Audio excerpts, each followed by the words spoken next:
Bastard who cuts up Sir Hans.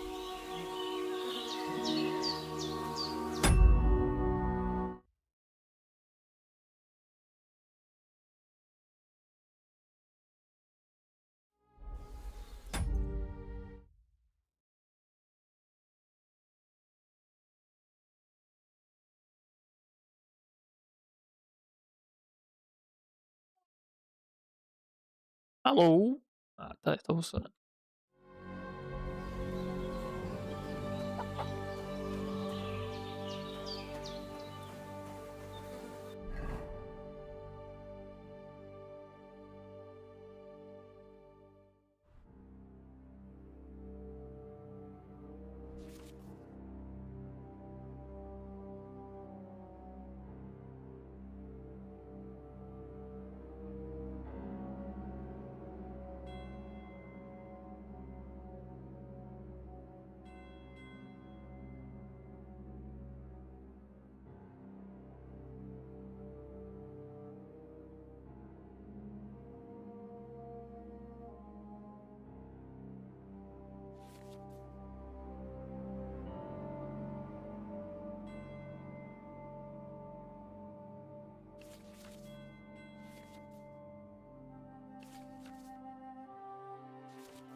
I did what you asked.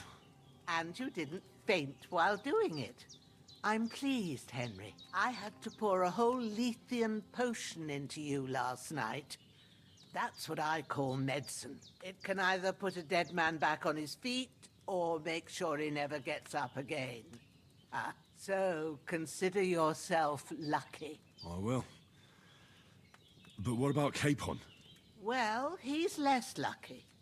That brute really knocked him about before Hans beat the life out of him. Is there any way I can help? I owe it to Capon, and I want to do whatever I can. You owe him, all right. I've got a bit of that Lethean potion left. It ought to work wonders on him, same as on you. But I can't just give it to him now. First, we have to deal with that fever. The best and fastest remedy for that is chamomile decoction. Luckily, it ain't too hard to brew, but we'll need some fresh sage for it. And, of course, chamomile. You ought to be able to manage that. You've got young legs and eyes, and I reckon a bit of a stroll would do you good. Easy as pie. I can do that. Ma used to put sage in sauces and served it with meat. I'll check the kitchen. Christ wounds. Try thinking with your head and not your stomach. We need freshly picked sage, not some dried herb, so listen up.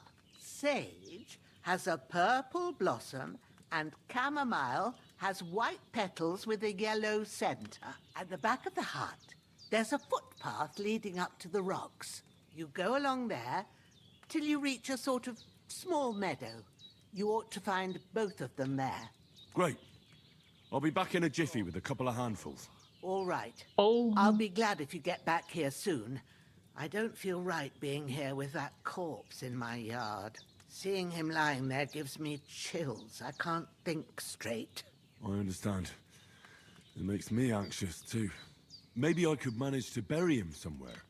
Or at least hide him somewhere further off in the woods. The Lord be praised.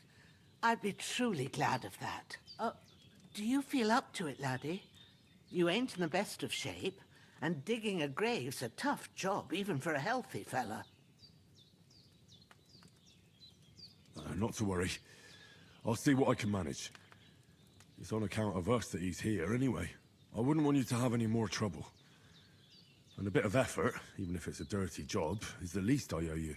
Well, if you think you can manage it, good. But don't overstrain yourself. And thanks. Where should I put him?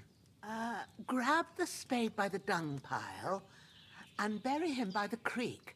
The soil will be softer there, so it should be easier. When you head out the gate, follow your nose. Find a good spot somewhere in the reeds and nettles. And when you're done with that, better have a wash, so's you don't have the stench of death on you. True. I'll bear that in mind. I'll sort out the rest with Ignatius, the gravedigger, when he comes by again, so's I don't have that wretch lying here till Judgment Day. All right. I'll get to it.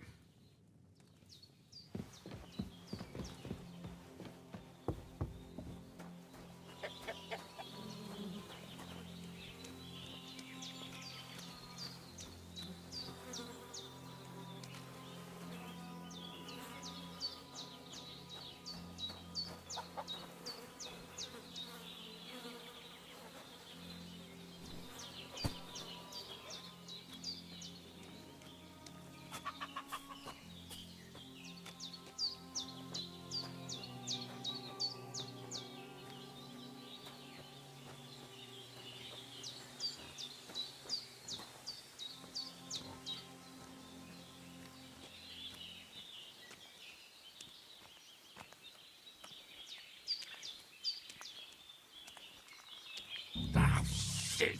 My shoulder. This bastard's hard work. He can't be in the ground soon enough.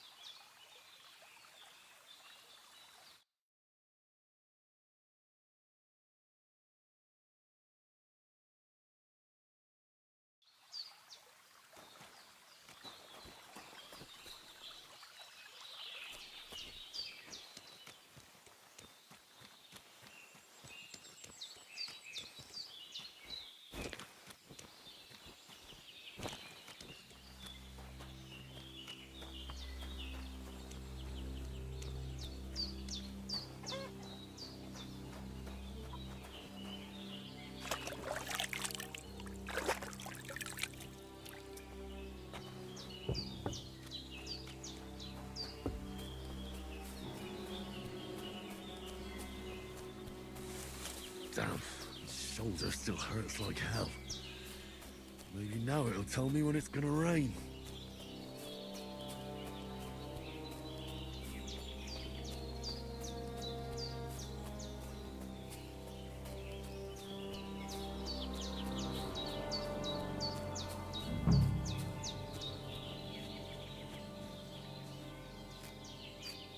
Purple flower, sage, there we go.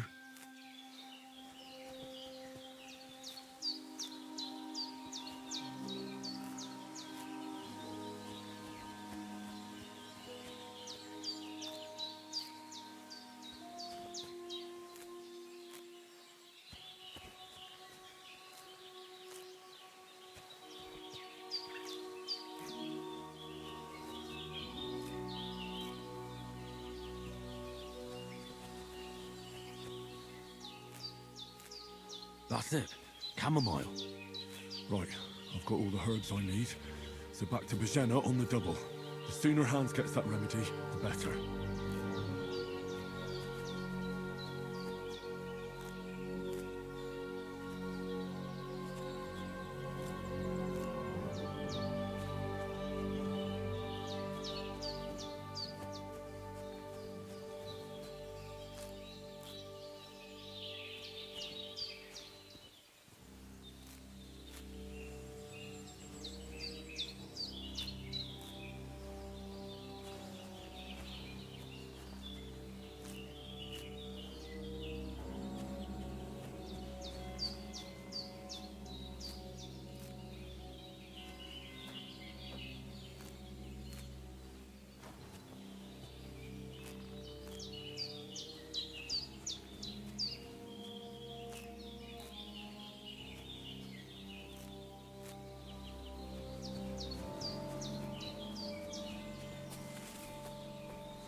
What's that dog making such a fuss about? Could something have happened at Bajena's? They slaughtered some knight and his company yesterday down by the pond. 2 of them fled and they must be hiding here somewhere in the rocks. What do you know about? Hey, you! What do you want? Come here and tell me who you are, or I'll drum it out of you. Lord von Bergov sent us to find the renegades who ambushed some knights' company down by the pond yesterday. A couple of them fled and are hiding out here in the rocks. So tell me who you are and what you know about it. You're from Lord von Bergov. You don't look like it. Kurva! Watch your tongue with me, boy. When I say we're from von Bergov, then we're from fucking von Bergov. Who else would we be from anyway? You can talk to me or talk to cold steel. Who the hell are you? And what are you doing here?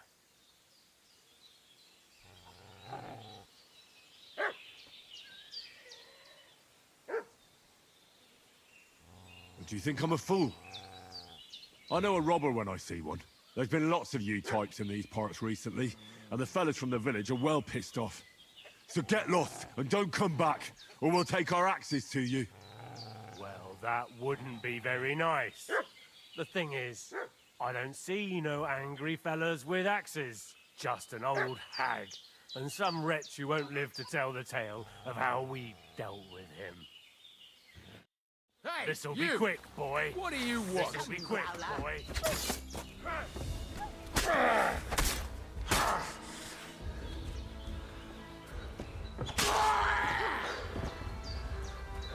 Now I'll show you. Ah! Ah!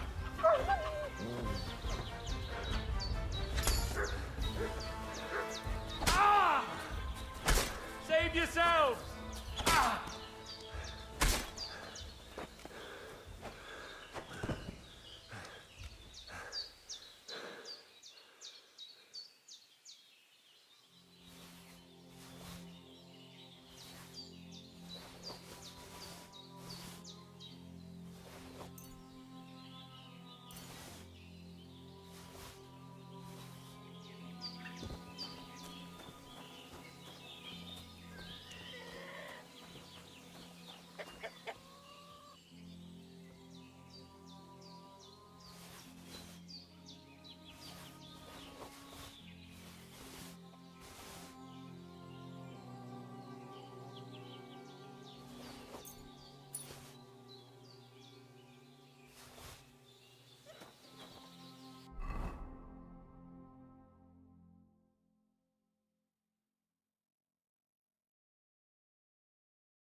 Did they hurt you?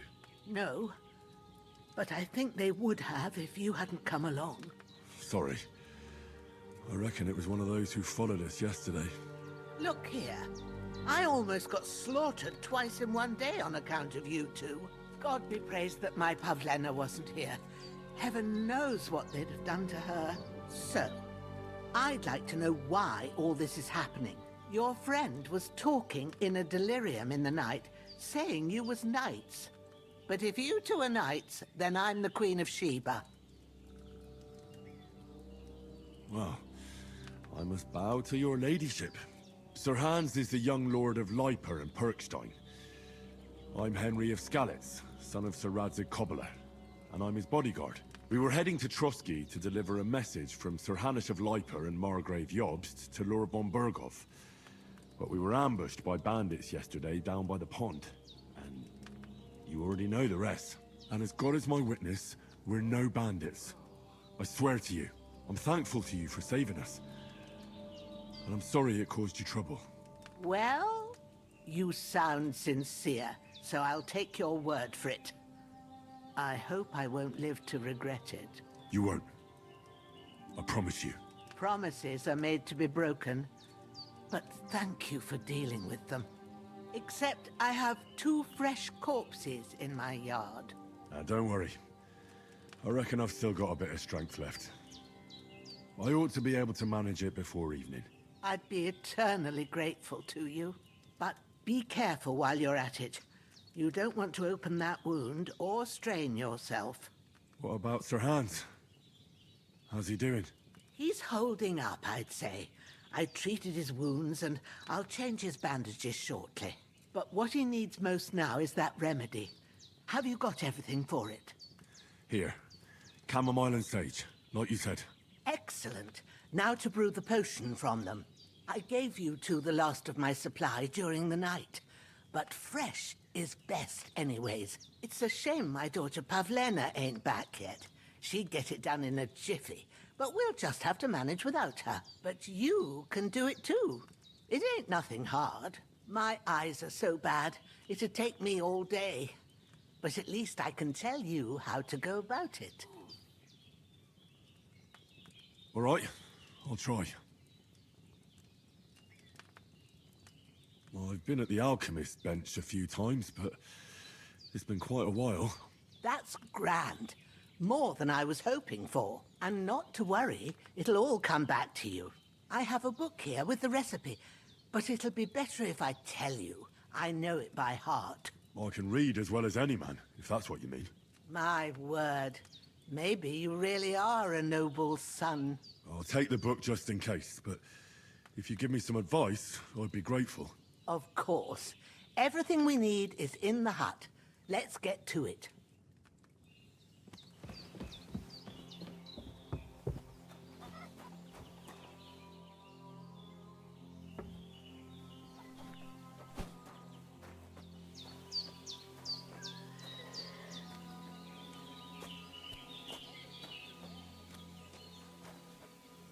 Todo arregaçado.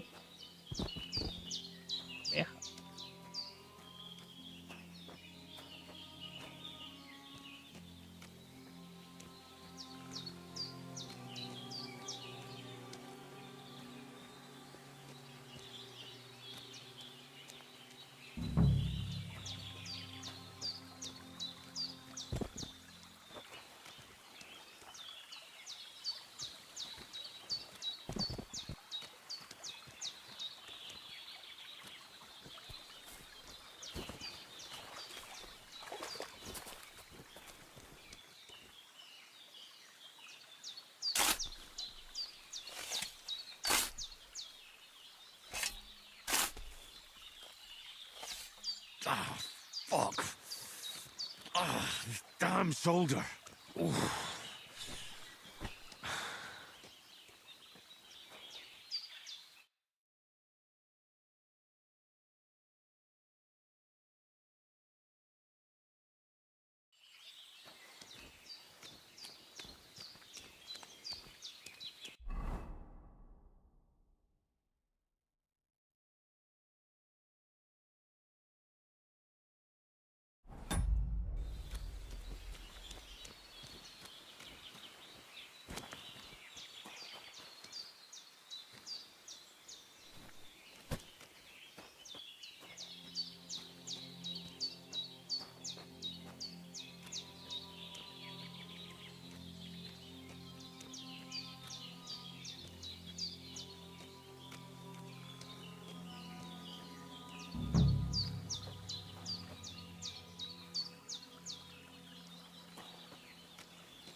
First, go to the recipe book.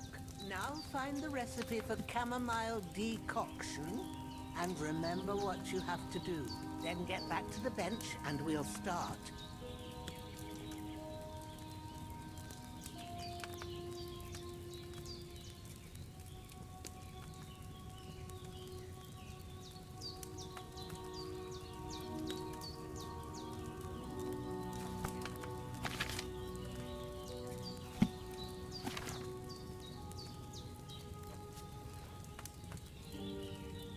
All right. First, you have to pour the right base into the cauldron. Choose the right pitcher from the shelf on the left, according to the recipe. So, what did you pour in there? Wine, of course. Like it says in the book. Glad to hear it. Now try moving the cauldron over the flame, so you know how it looks when it starts boiling a bit.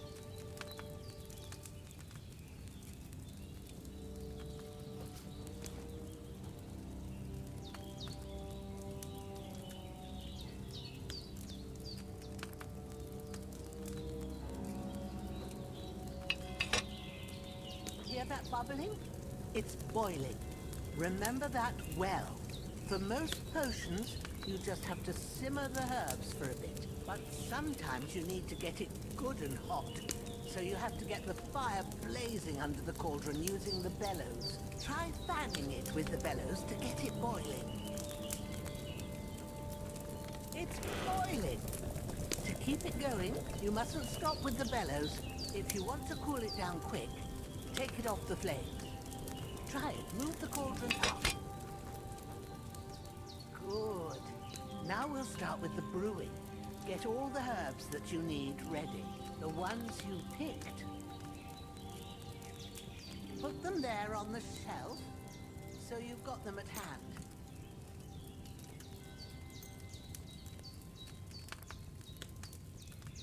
All right, let's get to it. First, throw 2 handfuls of chamomile into the cauldron.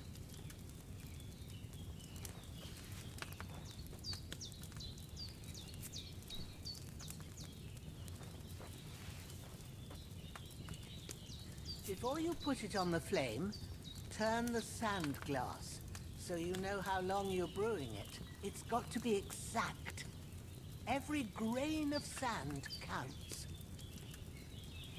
See?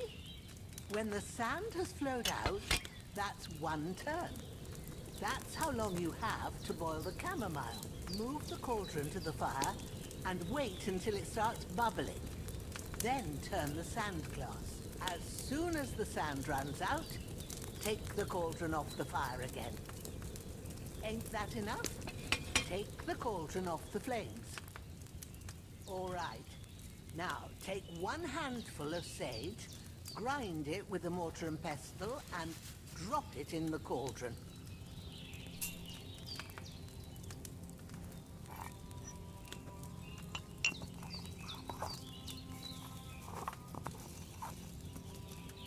Have you ground it? Good. Now, drop it in the cauldron. You don't have to boil it anymore. All you have to do now is decant it. Get a phial and pour it in.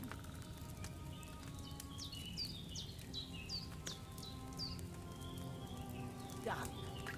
Now, let's see what you've brewed. Ficou uma merda, porque você não deixou eu tirar do fogo.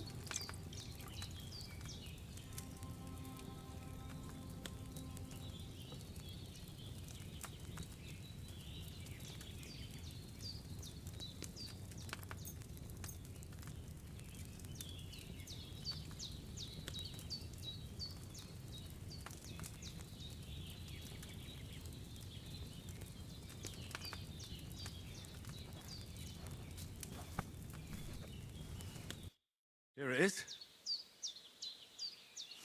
Ooh, by the smell of it, it's a chamomile decoction the way it should be.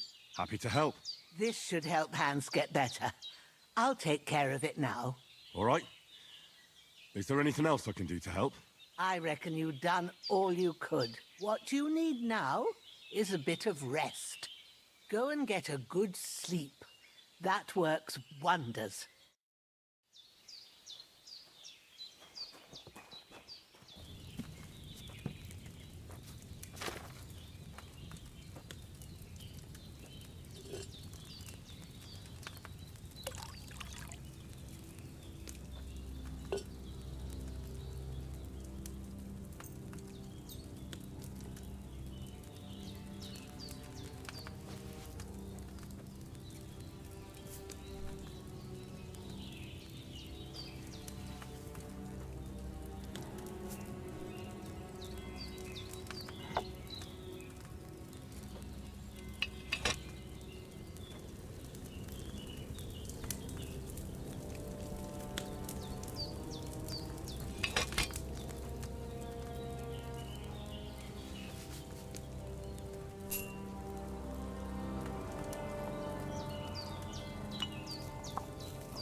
É. I didn't boil that chamomile long enough.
Bom.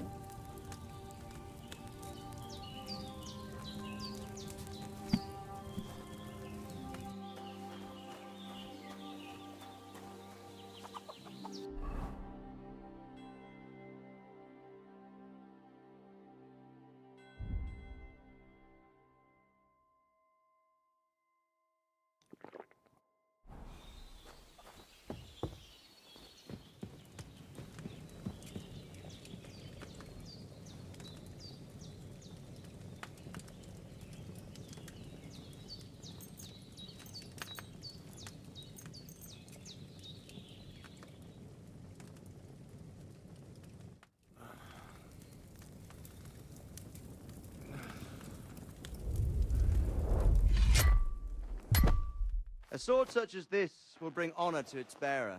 True, Sir Radzik. If I'd have had its like back in Nicopolis, things would have worked out differently.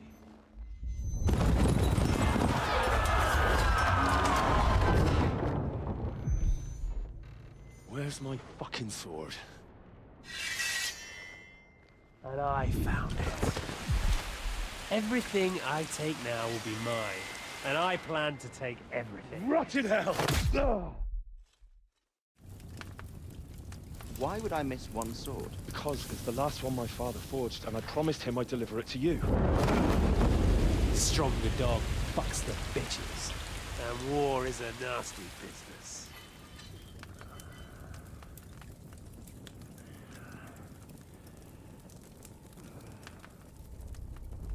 Where's my fucking sword?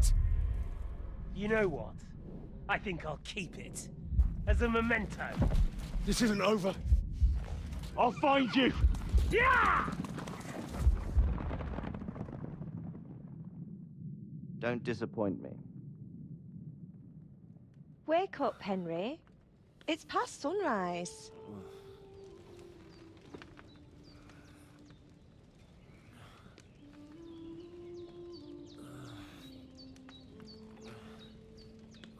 Hallelujah.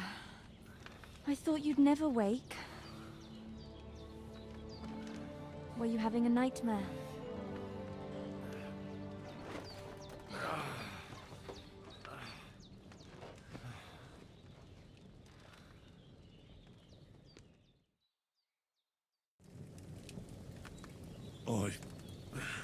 Bad dreams. You must be Pavlena, right? That's right. I came in the evening while you were asleep. Ma told me what happened to you. Then I helped Ma take care of your friend that night? Hans. He's alive. How is he? Have no fear. He's alive, all right. Maybe too alive. Ma knows what she's doing, and that's the truth. I reckon she could bring the dead back to life. She said she dosed you with the strongest remedies she knows, and it looks like they did the trick. On that other fella for sure. Since he came to this morning, he hasn't stopped talking. Yeah, that sounds like him, all right. And what about you? How do you feel? Definitely better than yesterday. Thanks. That's good. Ma will be glad, but I heard you yelling in your sleep and went to check on you. Bad dreams? I dreamt of Istvan Toth, a villainous, murderous whoreson who stole my sword. The last memento I had of my father, and I swore to get that sword back and avenge my parents. Oh, that oath must be serious if it even torments you in your sleep. Dreams shouldn't be taken lightly. They can have real meaning, however hard they are to understand. What strikes you as the most important part of your dream?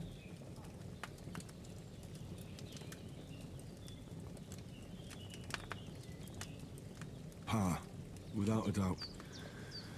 I hope his soul and Ma's find peace. Dreaming of a dead parent is confusing. It could mean you cling too much to the past, and you ought to find a new path.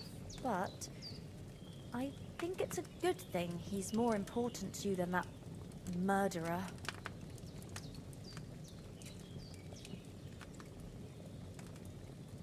Thanks, Pavlena. I never thought of looking at it like that. It's a lot to think about.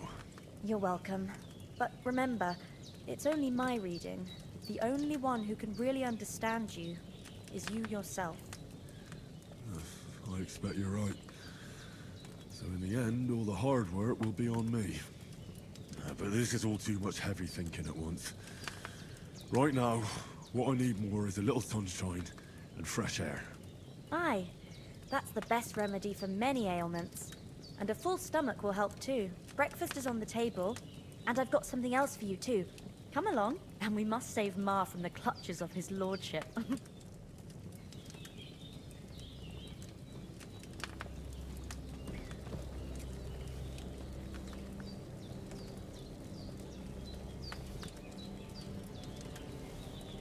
Não, eu tô cheio. Nossa, tá gordaço.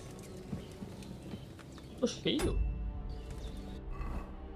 Cara, eu tô cheiaço.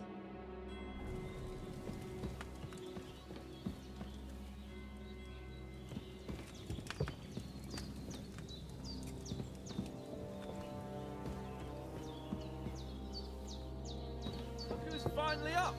Henry! Come and join us! Good morning, Henry! You have no idea how glad I am to see you. Come join our banquet in the midst of these exquisite woods. I'm glad to see you, too.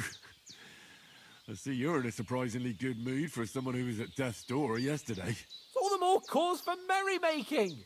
Even this water now tastes like the finest wine. Of course. I did bring it all the way from the spring. And for that, I am in your debt, fair maid.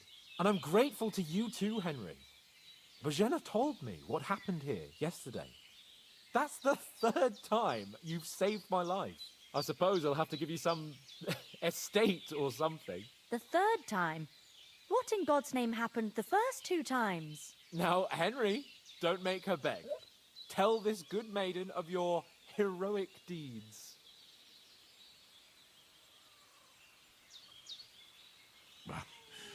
Once, when we were out hunting, Hans was taken captive by humans. But with a bit of luck, I managed to rescue him. Humans? They come from somewhere in Hungary. Sigismund brought them here to Bohemia as mercenaries. They're a very dangerous bunch. I told you about them, though. The fellas in the tavern in Zheleov were saying there's some foreigners like that camping in the rocks down by the pond. What? It's just what I heard. Whoa, that's all we need. I hope they don't turn up here. What could us two do alone against them? What could they want from us? But if they did come here to rob us, I'd shoot enough arrows into them to make them think twice. But the thing I want to know is, how did it end up with young Sir Hans? Well, as I said, they took him captive. I rescued him. Why the modesty? You got them. Maybe a stroke of luck, but as we know, audentes. Fortuna juvat. See now, you've finally learned it. What? It's just this kind of motto of ours. Fortune favors the bold. Maybe they're really telling the truth about who they are. Who but a lord or a priest could know Latin? And priests they ain't. I can tell. And as I recall, you already got a pony from Uncle Hanush as a reward for saving me. Your pebbles. So I'll save myself a few groschen. But you never gave me anything for Talmberg. For Talmberg? What was that about then? Hans was badly wounded during a night raid on Talmberg Castle, and I had to carry him out of the battle on my back, so he wouldn't fall into enemy hands. Gracious! Raiding a castle? That must be pretty wild, eh? Indeed it was. Arrows raining down, outnumbered by hordes of foes mercilessly charging at us from all sides. I'm truly indebted to Henry for getting me out of that fix. But I reckon you paid off part of your debt the other day, sir. Yeah, true. I'll never forget you for dragging me all the way here from the lake. You're quite welcome. The Lords of Lipa do not leave their friends in the lurch. Do tell. What else did the two of you encounter? Quite a lot of things, but I'm afraid we don't have much time for storytelling right now. We came here on an important mission, and we cannot afford to dally any longer. We have to get to Trotsky as soon as we can. How far is it from here? Not far. Once you climb the hill above Zheleov, you'll see the castle. All right. I think we should get on our way as soon as possible. I'll prepare a bit of food for you, for your journey. Bojena, I don't know how to thank you for all this. But I do.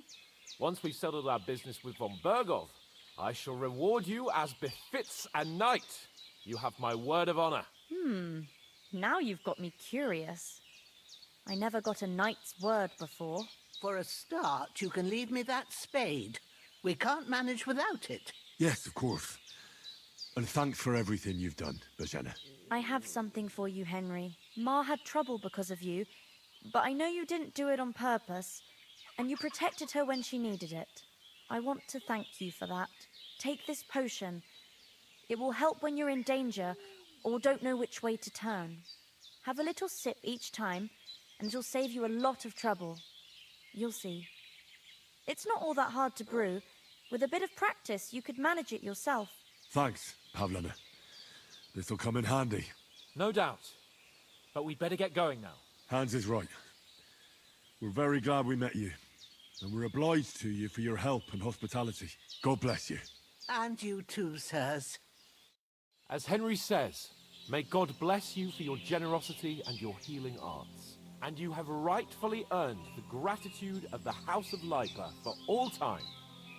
If you should ever find yourself in need, the doors of Perkstein shall always be open to you. Thank you, sir. Though, I'm not sure I could find the way to Perkstein. Hopefully we'll never need to take up your offer.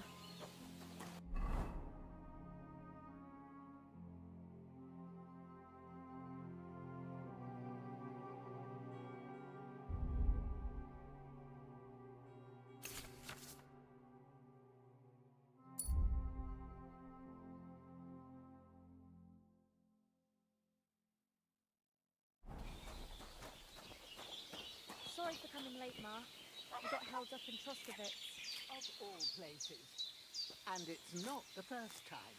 I know. So I was going past and I thought I'd try to sell some baskets and ointments there. And I succeeded. Emmerich won't be happy. And you couldn't sell.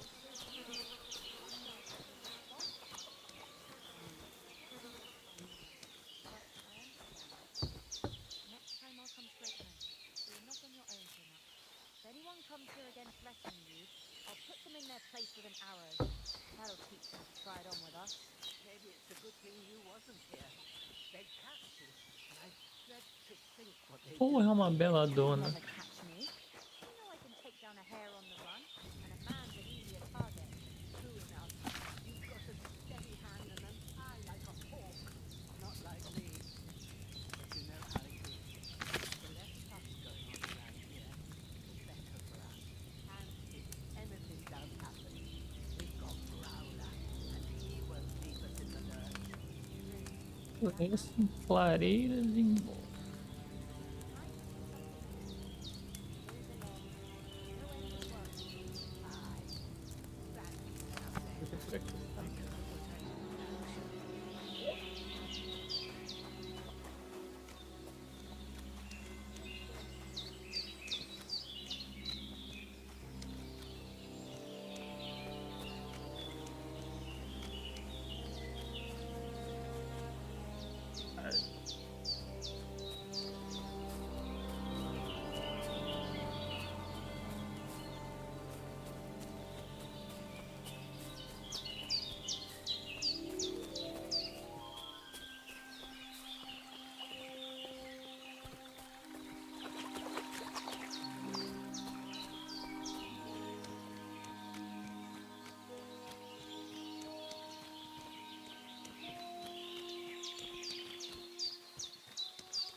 Pô, deve ter por aqui isso aqui, não é possível.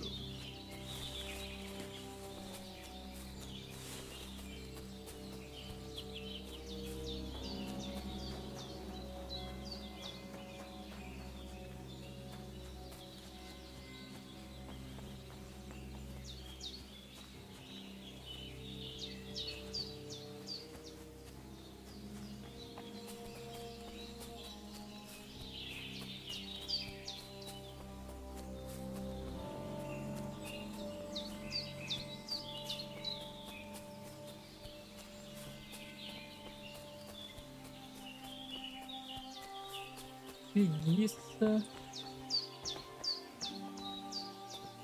Depois eu vou atrás.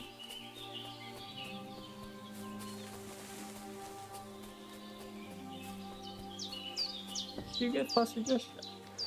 A peladona eu não faço ideia.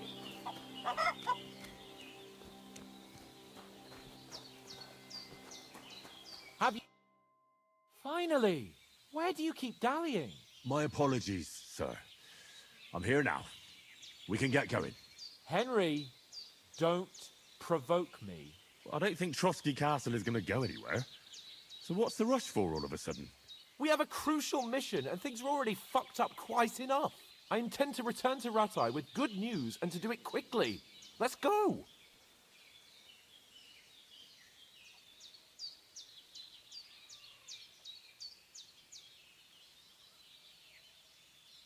What about the rest of our company?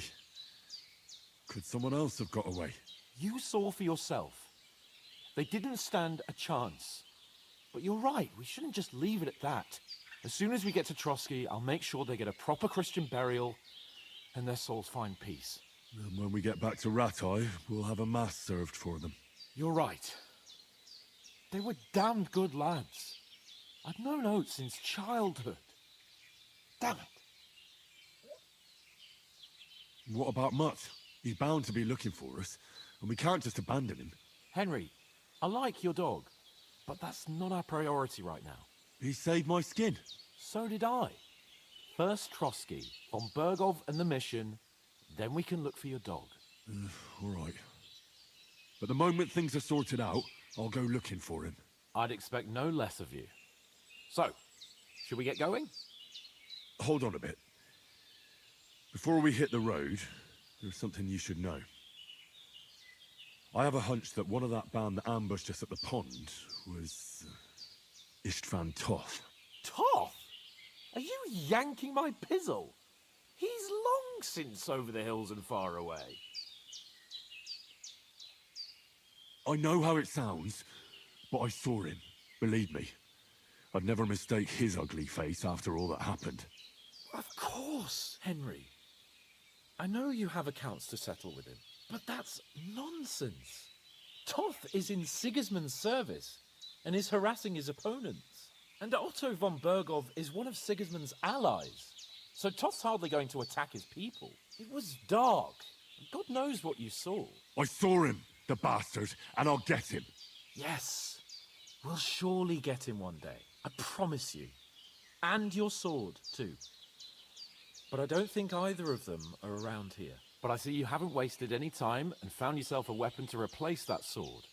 That's good. You never know when you might need it around here. Come on, let's get going. Your mind will turn to better things along the way.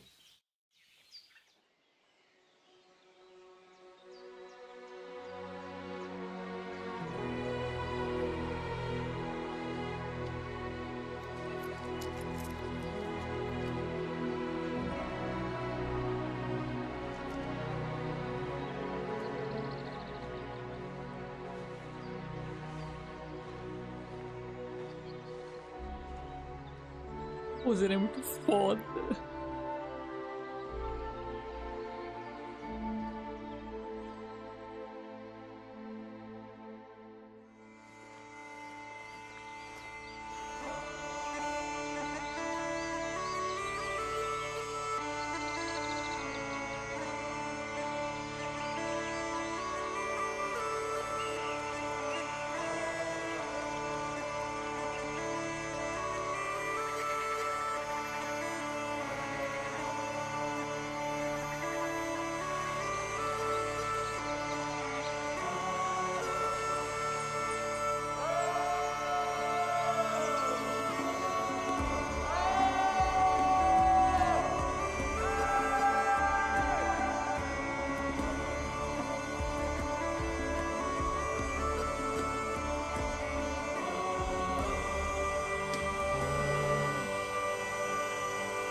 they've got a good physician at this castle. Or at least a barber. I mean, that old crone got me on my feet. But I don't believe much in herbal remedies. You can't beat an educated man of medicine. And I can't wait to sleep in a proper bed. And some wine! Oh, fucking hell. Oh, it's closed.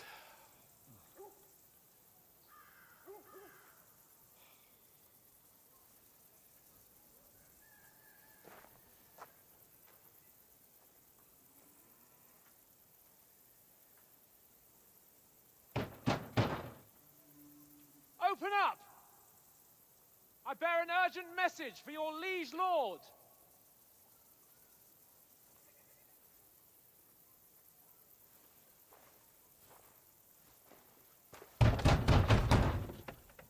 Hear me! Open the gate! I am a messenger from Sir Hanush of Lipa.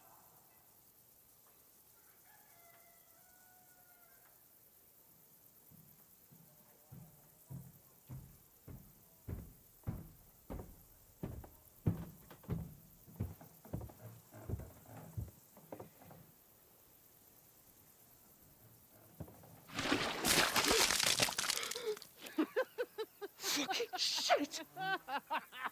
Fuck! You fucking cunts! Do you know who I am? No, we fucking don't. I am Sir Hans Capon of Perkstein, heir to Ratai.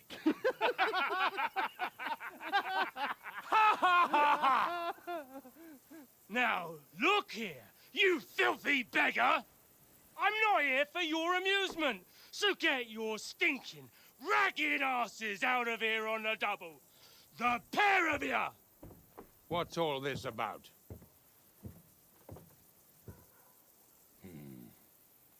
Why don't you send those beggars packing? I did, sir. They say they're messengers. I am Sir Hans Capon of Perkstein. Envoy... I heard. Nevertheless, I doubt Sir Hanush would send two vagabonds covered in excrement as emissaries. Apart from which, Sir Hans Capon is dead. We found his body by the pond. His company was ambushed by outlaws, and they were slaughtered to the last man. Yes, they ambushed us, but we managed to get away. Sir, we met your Captain Thomas on our way. He can testify to who we are. He saw our message and its seal. How terribly unfortunate you are. The captain's company was also ambushed by outlaws. The captain barely escaped with his life and has been delirious for 3 days. And even if he did confirm your story, I am under strict orders to admit no strangers to the castle. Sir, there's a horseman approaching in King Sigismund's colours. Ah, now that's what a messenger looks like. Count yourselves lucky that I don't have time to waste on you. Be gone! I'm getting in, whether you like it or not. Your shitty hands off me!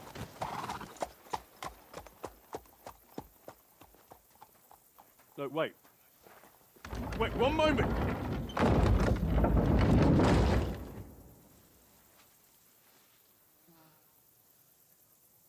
What the fuck was that?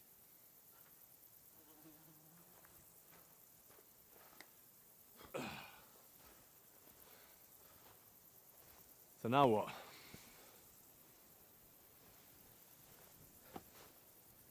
There's only one thing we can do.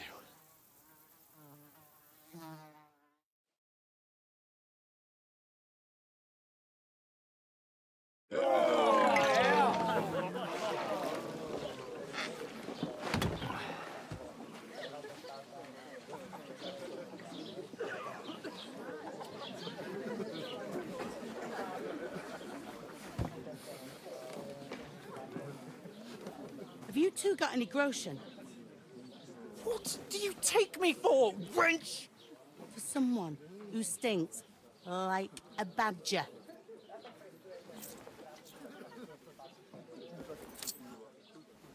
Look, we've had a tough couple of days, so we'd like a bit of peace and quiet, a beer, and a bite to eat. Unless you want to share a bowl of gruel, you're going to need more coin than this. Just bring the best you have, and we'll settle later. As the gentleman wishes. Well, she's not far off. We look like a couple of beggars, and we stink even worse.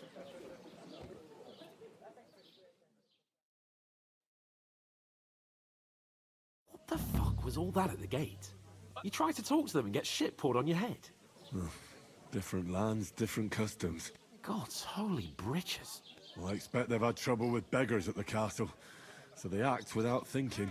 Oh, really? I'd never have figured that out. I'd rather hear some cunning plan how to get out of this shit. Huh?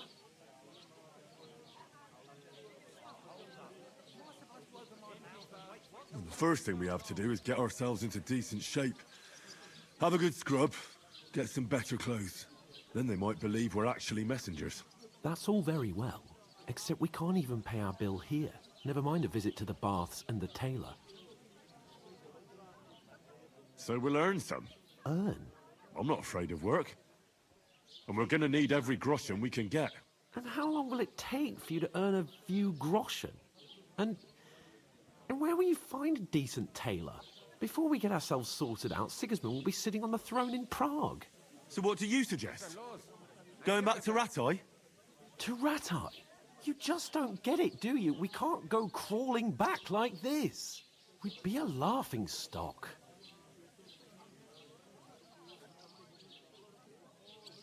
I suppose you're right. We'd be taken for total idiots. Well, you could shrug that off. But me, we've got no message, no coin, nothing but our ragged arses. Chin up. We'll sort it out somehow, and everything will be fine again. Nothing will be fine, my friend. I'll tell you 4 reasons why. Oates, Tankard, Conrad, and Nicholas, instead of sitting here with us, having a chat and a laugh, they're just food for crows in some godforsaken hole.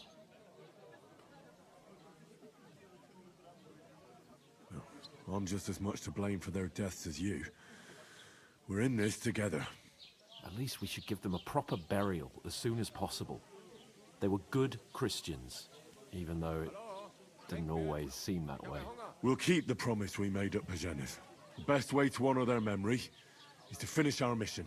We'll get inside the castle. You'll see. We'll avenge our lads and go back to Ratai with our heads held high. I promise you that. Audentes fortuna juvat.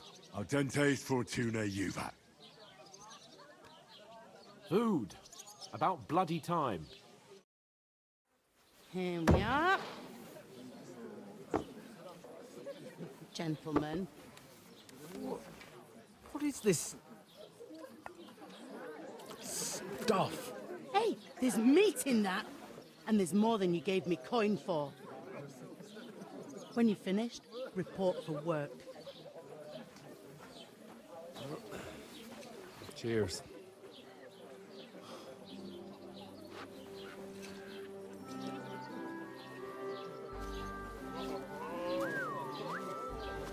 What is it?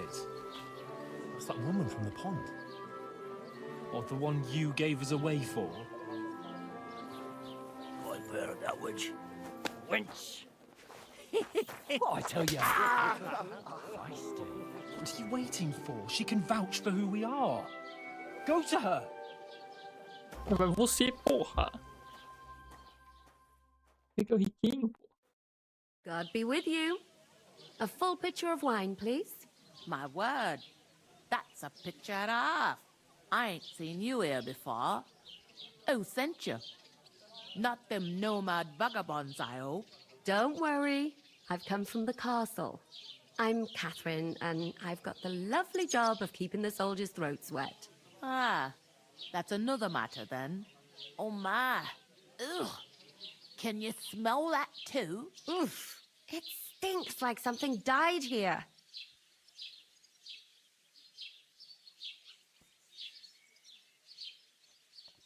I've seen you before. Jesus, fella. That's a bit much. Hey, youngster, if you want to go around mixing with my guests here, go and wash the stench off yourself at the trough first. Stinking up my establishment. One of them nomads is an acrobat. Talk about you.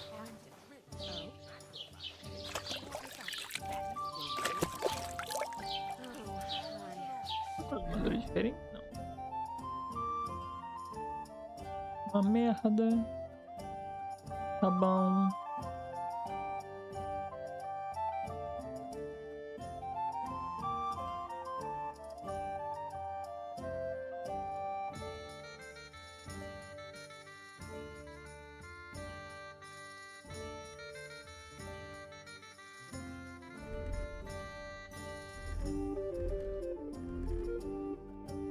Poor Captain Thomas might never get back on his feet. Him and his men were attacked by bandits. Most of them are dead. Jesus Christ. Lord von Berghoff is beside himself and won't allow his soldiers out the castle. Aha! So that's why they sent you for the wine. Wait a moment then. I'll be right back. I thought we divided up. Sorry to bother you, but I've seen you before. Oh, eh? I don't remember. Hold on. Are you the boy that cleans the pit under the castle shitting hole? We saw each other by that pond. What pond? I haven't been at any pond. Yes, you were. You were attacked there by some bandits. You, some other women, and us too. I have no idea what you're on about. I work at the castle, and I wasn't at any pond.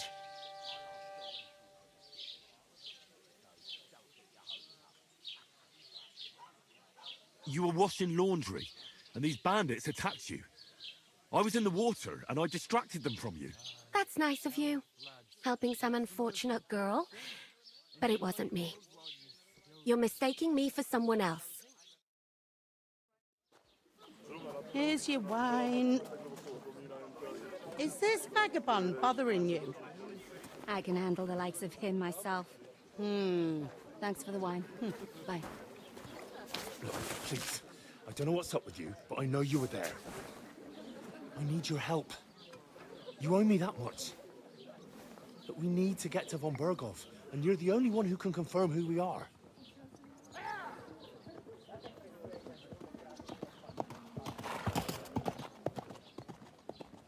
You can't get into the castle. And even if you could, that was the King's messenger. Von Berghoff is getting ready to ride out. Oh, shit. If you want to speak to him, the best place would be Samin's wedding. He'll be there. For sure. No, wait. And don't ever lay your hands on me again!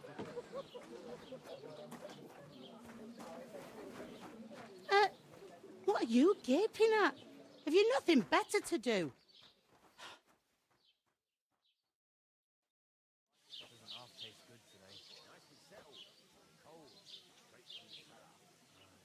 Why are you standing here like a pillar of salt? Are you ready? Always ready. Glad to hear it. You pair ordered a lot more than you paid for, so you work your debt off, like I said. All right. What do you want us to do? Over there by the gate, there's a cart with sacks of flour from the mill. My old man was meant to take them into the house. But as soon as he got a sniff of work, he vanished into thin air. The second door in there leads to the pantry.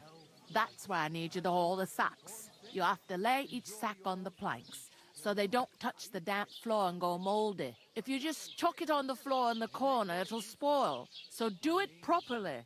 2 men can finish the work in a jiffy, and then we'll be quits. All right, we'll do it. Carrying a few sacks won't kill us. For sure, it's less daunting work than fighting bandits in the woods. Aye, it's terrible about them bandits. We never had nothing like that here before. Like it or not, you can't pay what you owe me, so I'm putting you to work. Is that clear? All right. We'll do it. Glad to hear it. I can see you ain't stuck up like your mate. Where are you actually from, if you don't mind me asking? Rat-eye. Rat-tie. Rat-tie. That rings a bell. I ain't been further than the back off me whole life, but I know this place inside and out. I heard some talk about some wedding being planned here. Ah, nobody's talking about nothing else. Young Lord Sameen is marrying Agnes, the daughter of Thrush, our Truscovitz bailiff. And it's going to be a grand affair.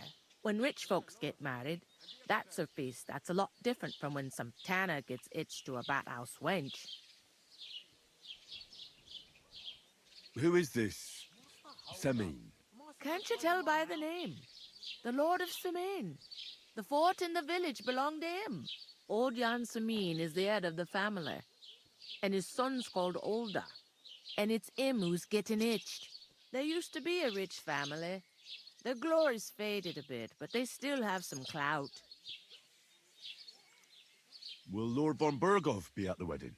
How should I know what his lordship's plans are? But most likely he will be.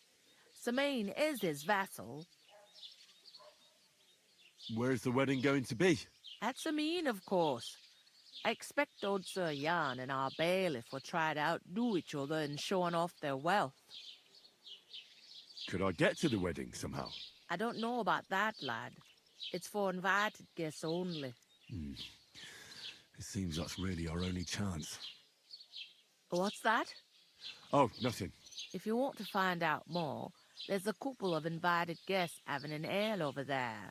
Young Svatja there. He's the bride's brother. He can be a bit of a pain, but he's a good lad at heart. Is this the only tavern here? In Truscovitz it is. You must be doing pretty well then, eh? I'd be doing a lot better if everyone paid their bills. Where do you want the sacks moved to? To the pantry. That's the second door inside there. But I'd split the work with your pal if I was you. So you don't do yourself a... I'll go and discuss it with my friend then. And careful with them comes. O fudido não vai querer trabalhar porque ele é um nobre de merda. Vamos comer isso aqui. I talked to that woman from the pond. I noticed. It didn't look like she was too pleased to see you, though. The main thing is, she denied ever being at the pond. It's definitely her, though. You don't forget a figure like hers. I got the feeling she didn't want to talk about it for some reason. I did get something out of her, though. What? Don't keep me in suspense. Von Burgov is about to leave the castle. Sacra! If he pledges to Sigismund before we can get to him, everything's fucked. Calm down. Let me finish. There's also going to be a big wedding in the region. Young Lord Semine, from the local noble family, is getting married. He's marrying the local bailiff's daughter. It's going to be a big event. Why should some wedding in a shithole near Trotsky be of any interest to us? Because it looks like von Burgov will be there. Oh, that's fantastic news, Henry. So all we have to do is get on the guest list. And that shouldn't be a problem because you've got a cunning plan, right? No. Well, I don't exactly have a plan, actually. God's hat, do I have to do all the thinking for us? I suppose we could stand at the side of the road and wait for von Burgov to pass. I'd say the wedding's a much better bet. We'll ask the locals and see. There's something else we have to sort out first. I spoke to the innkeeper. I noticed that too. We can work off our debt. All we have to do is carry a few sacks of flour from that cart to the pantry. If we both do it, we'll be finished in no time. Lug sacks? Are you yanking my noble pizzle? I'm serious. I can't work. I'm a noble. What if someone saw me?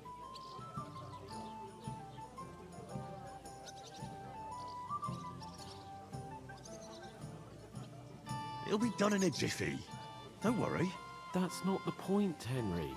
People will remember my face, and when everything's cleared up, word will get around that I lugged sacks here like some beggar, as if the disgrace at the gate wasn't enough. Oh! Maluco mimado do caralho.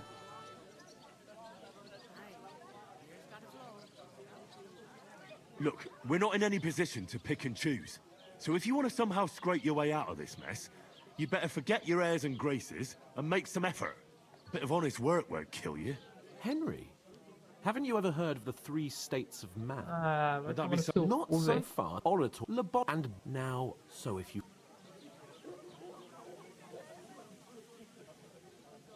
I understand. I'm in your service, so I'll carry all the sacks, even your share. Thank you, Henry. And don't worry, I'll pay you back for your hard work. I'm on it. Thanks again for accepting it with humility. And fear not, friend, I'll repay the favor. How? Well, giving me a large estate? That too, of course. Maybe 2 estates. But above all, once we're out of the worst, I'll help you find your dog. As soon as we have at least some gear, we'll head into the forest and find Mutt in a trice. Although, if you think about the 3 states of man, looking for lost dogs is more like a huntsman's work. But let's pay no mind to that. That would be kind of you. I knew you'd be pleased. Maluco folgado do caralho. Oof! That isn't half heavy. Porra, não dá pra correr. Tá bem não, né?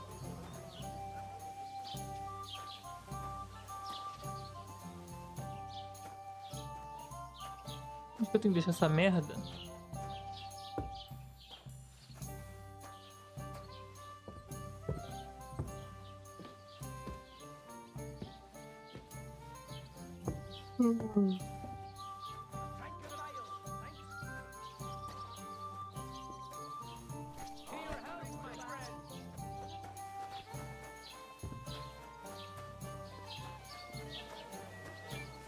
Blessings to you.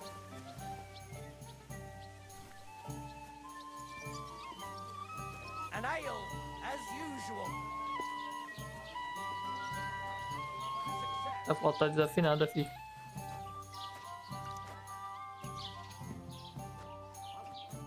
Porra, o cara podia estar me ajudando, né, velho? Ah, puta do caralho. Ô, seu Armando! Choveu pra caralho em Belfort Roxo, senhor Armando.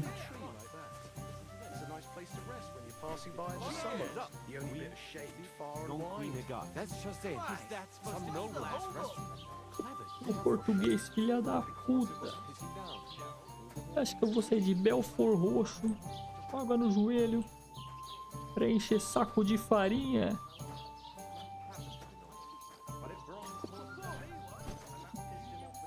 Meu Deus do céu. Did you say? Say it again. It was their own fault. What do you mean? They attacked themselves? What the fuck are you trying to say? Everyone knows it's dangerous around Trotsky. Making camp in such an unprotected place is suicide. Where else were they supposed to make camp, smart-ass? Somewhere in the rocks, maybe. Not out in the open by the pond. Only a fool would do that.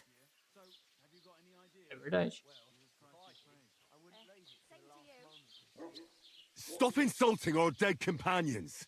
What dead companions? You think I'm gonna fall for that cock and bull story? Pack it in, Henry. There's no point in arguing with this yokel. He fancies himself as a military strategist. I don't believe a word you're saying. A weed like you surviving a fight against bandits even von Berghoff himself has trouble with? Believe what you like, but I'm telling the truth. And in fact, I'm willing to overlook all your insults if you apologize right now. And invite me to that wedding. Oh, you want to come to the wedding, do you? Huh. I'll give you a piece of advice, pal. If you can make yourself useful for the blacksmith or the miller, you'll get to the wedding. You'll see the glorious occasion, at least from a distance. And you can stop spouting your pathetic lies. I am Sir Hans Capon, Lord of Perkstein, and I demand your immediate apology. I am Sir Hans Capon, Lord of Perkstein. Sir Hans Capon, Lord of Bergstein. You're starting to bore me. You and your silly made-up name. No apology, then. It looks like I'm going to have to teach you a lesson. Oh, I'm so scared. Hey, you!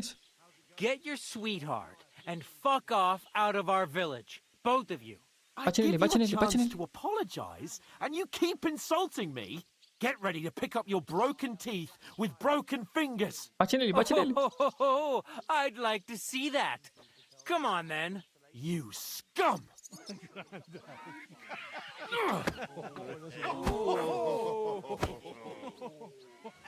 Toma, que é outra filha da puta. Então vem então. Ih, eu vou ter que participar da briga.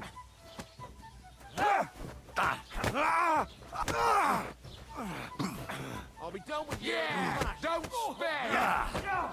These days. Porra! Nice. You're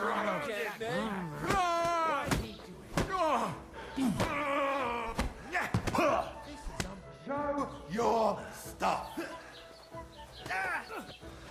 Lace him up. Calma. Oh, go fuck yourself.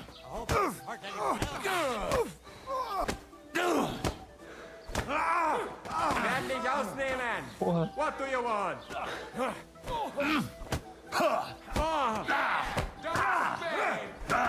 I'll beat you. You bloody old fucker. Que merda, hein, filho? Tá todo mundo contra nós. Jetzt reicht es. You're dead, bastard. These days, no one's ever Take that fucker out. Take that. Slice him up.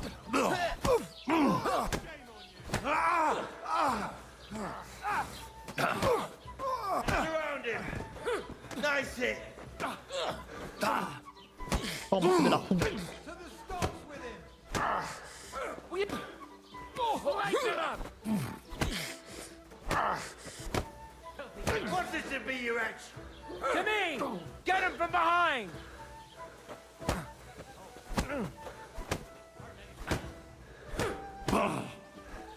Fuck you. Take that. You won't get me. These days, Ai, ai, ai, calma, calma. Ai, meu Deus. Toma, filha da puta. What the hell is going on here? Grab them vagabonds.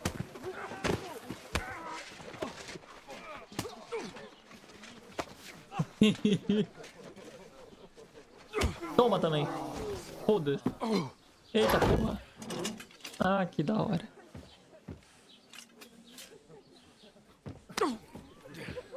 Bastards! This will cost you dearly. Keep your mouth shut and don't make it worse. What? You behave like a spoilt brat. How dare you speak...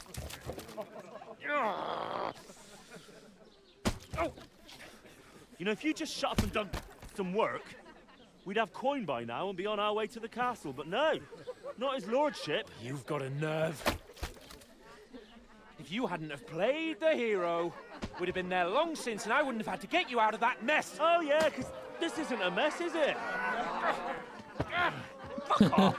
Shut up. Or you'll get a whipping too.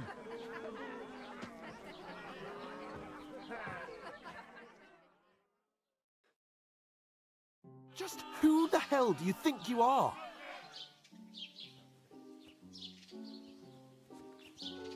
I'm sorry, sir, but it's your fault what happened in the tavern. What? My fault? You can't be serious. Whose fault is it that we're in this fucking pillory? Ah, você começou a luta lá, pô. What? Who started quarreling with the locals in their tavern? And who was too scared to speak? Well, if it hadn't been for me, we wouldn't have even been in that tavern. We've been in the shit right from the start because you had to play at being the knight in shining underwear, saving damsels in distress. Toma no seu cu. I don't believe it. You're trying to put the blame on me? Just like that? Who else is to blame? You're just a simple peasant who has no idea how the world works.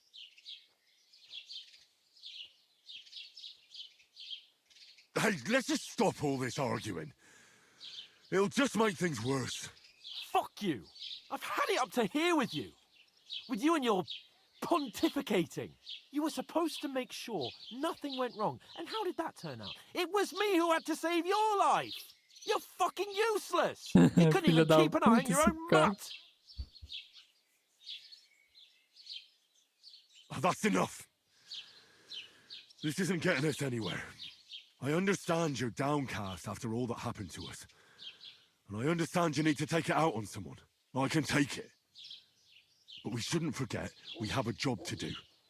And do it we must. Together. That's exactly what I'm doubting. Everything goes to shit when you're by my side. You don't really mean that. Calm down. I'm perfectly calm. That's it. My life went to shit from the first moment I met you. And I've only just realised it. You're like a ball and chain. And I'd have bagged that wild boar too if it weren't for you. Well... And none of the rest would have happened. I wouldn't have been showered in shit. Oh, come on, Capon. Don't you cape on me. Not another word. I'll have to consider what to do next.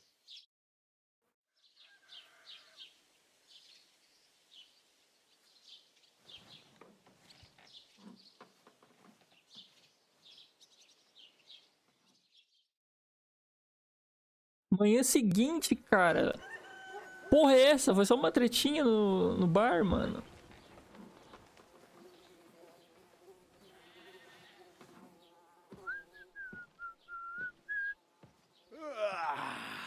Right, ladies. Time to go home. But I swear to Christ, if I catch you again, I'm gonna skin you both alive. Seu cu, cara.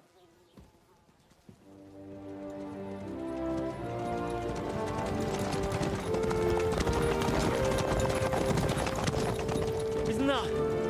Otto. Hey! Jogo!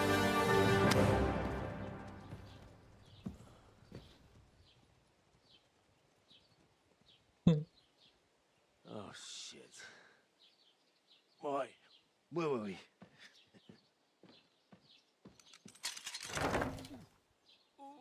Go on, get out of my sight. What are we gonna do? You can do as you like. You can go and carry sacks or dig latrines. I'll look after myself. I'll go and see Lord von Berghoff at the wedding. I bid you farewell. Ah, você vai morrer, velho. Ok, mano, vai lá. Alright. Yeah. If I were in your shoes, I'd be glad to be rid of the good for nothing, eh? Pra caralho, filho. Alright, Porra. off you go. Filho da puta do caralho.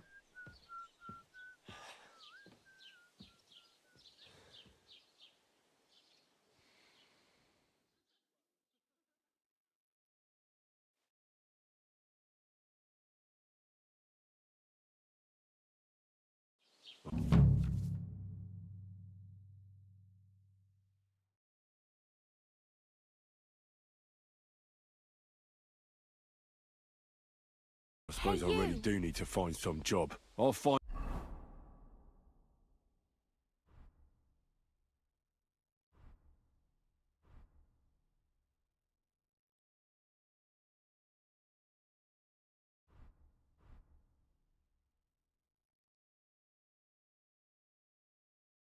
up without you, you stuck-up lord of Perkstone. Aye, aye.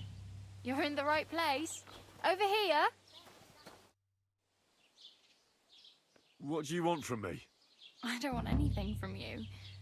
I should actually be thanking you. Uh-huh. For what? I've been begging for alms here for days, but I didn't make any real coin till today. And that's thanks to you. The scene you made brought out nearly all of Troskowitz. You don't have to thank me. I could have done without it. And that fracas in front of the tavern as well. Oh well, not many people can make such a strong first impression. But look on the bright side. Hmm? Now things can only get better. Barely.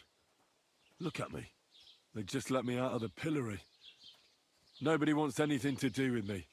And I don't even know what hill that is over there. Well, that there hill is Slatego. And you pull yourself together. Like Tomcat says, nothing's impossible. And bruises build character. Do you know anything more about Tomcat? They say he's a master swordsman, but a real joker too. He loves showing off to girls. Do you think Tomcat might teach me a few of his tricks? No offence, but compared to him, you're a bit of a lightweight. I don't want to pull wagons, but if he can handle a weapon, I'd be happy to train a little with him. Well, one of the guards tried to take him on and came back whipped like a dog, moaning like he'd been broken in two. Well, sure. If he's that strong, I'm not surprised. More like some trick he's got that our watch doesn't know. Or at least that's what the poor man said.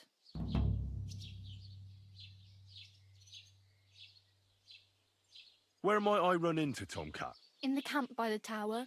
That is, by Rock Tower Pond. He watches the camp for the nomads. Should I watch out for them? No, I don't think so. They mind their own business, but strangers usually mean trouble for them, so they're careful. Try not to stare too hard and hold your tongue, otherwise Tomcat will show you some of his other skills. How does he show off for the girls? With his muscles. He breaks logs with his hands. He even let himself be run over by a loaded hay wagon. Crazy. But to be fair to him, he sometimes helps people. Stanislav's sheep fell into a pit one time. And Tomcat pulled it out? And, not just that, he crawled down to get it. And when he found the poor thing had a broken leg, he carried it on his back all the way home. Hey, you. What's your name, anyway? What do you do? I'm Bara. Just Bara. Looks like you know your way around here pretty good. You're from here, right? I ain't. I'm just passing through. Where are you headed, if you're only passing through here? For work. To the city. I'm tired of serving landholders. They all promise the moon, but then you're eating stale bread, cold porridge, and a nary a groschen in sight. With the city folk, it's bound to be better. You said you were going to a city. You mean like to Prague? Or somewhere further? I'd like to go to Prague, but I don't know anybody there. In Kuttenberg, at least I have a cousin. Aha. So you're going to visit her? Well, she doesn't know it yet. But I won't be troubling her long, just until I find a way to make a living.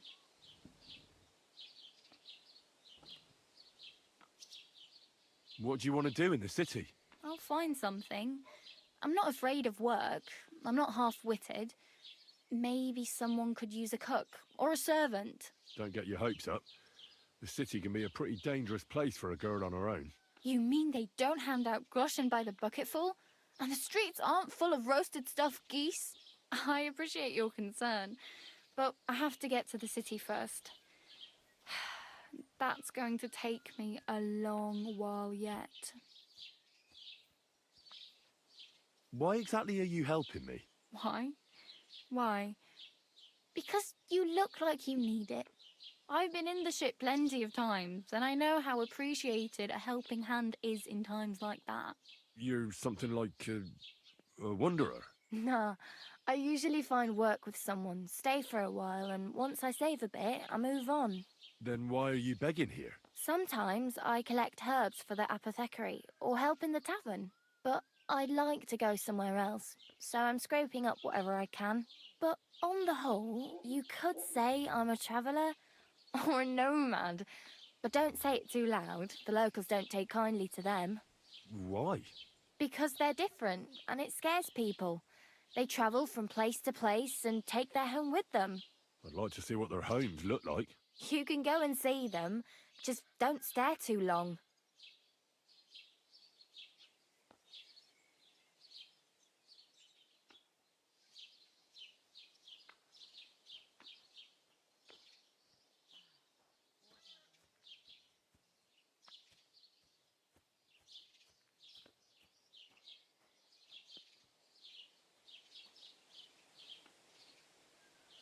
Oh well. It was nice to meet you, but I should probably get going. Get a job, and so on. Don't worry, you'll manage. Till we meet again.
Keep the peace. I'd like to apologize for that brawl. Lord Capon is a bit hot-headed. That Capon of yours is a puffed-up fool, more to the point. But that was some punch, I'll give him that. And you fought like a lion and all. We outnumbered you, but we still had our work cut out.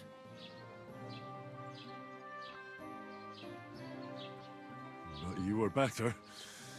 If they hadn't dragged us apart, we wouldn't have stood a chance. Aye, but you wouldn't avoid the stocks even so. People in the village don't like strangers, and my father is no different. In any case, as far as the two of us are concerned, it's all water under the bridge, right? Right. You can see I'm not some idiot, can't you? I just don't like haughty fuckers.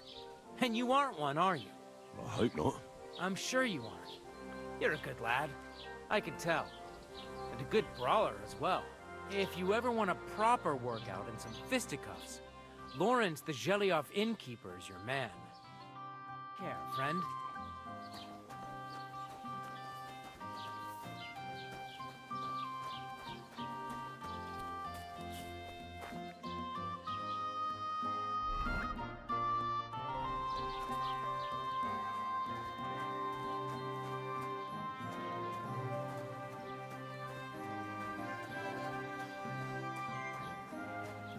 Greetings to you.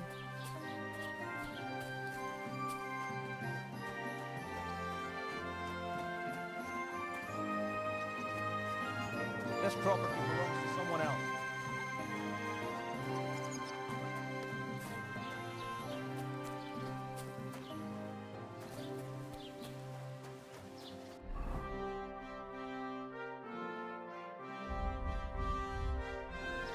Muita coisa, filho. Puta que pariu.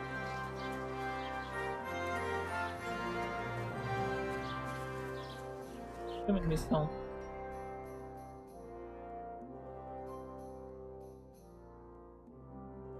Ferreiro. Nossa, lá na casa do cacete.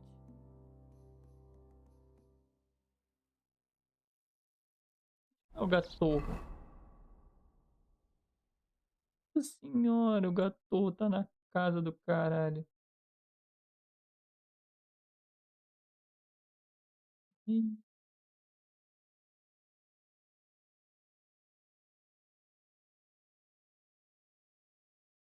Nossa, onde... Beleza.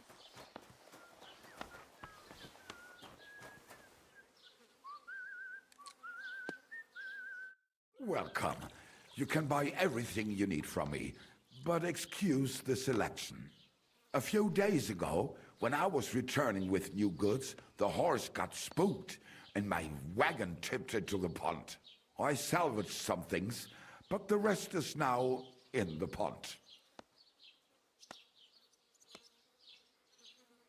And where did the wagon tip? On the roads near the Katchak Pond, beyond Jelioff.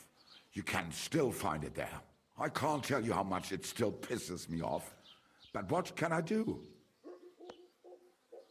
I'm sorry to hear that. Me too. But what can I do? So, what will it be? I wanted to ask you, what's on the other side of that nearest hill? I'm not from here, and I'd like to get my bearings. You look like a merchant to me, so you probably know best. Ja, natürlich, you're not from here. Everyone around here knows that, after what happened in Betty's Tavern. Aber das ist deine Sache. That is your business, lad. Also, what do you want to know?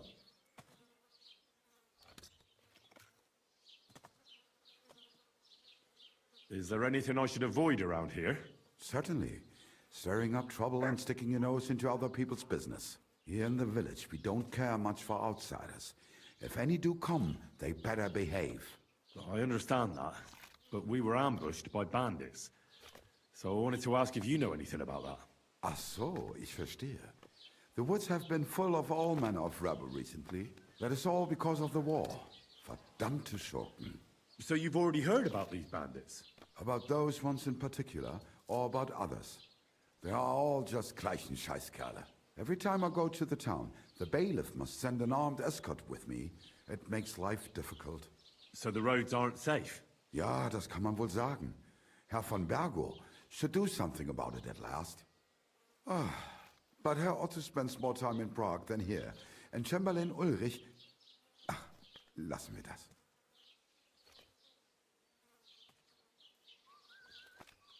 I'll have a look at the wares. Meu Deus. Flecha. Você tem dinheiro? Tenho zero em dinheiro.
Don't cause any trouble, got it?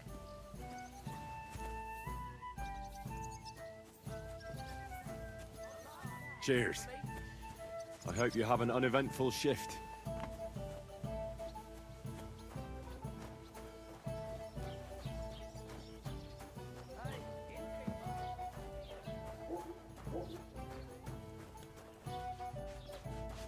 Have you come to break some more stuff?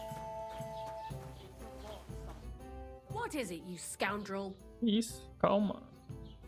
I'll have a look at your wares. Nothing suits your fancy.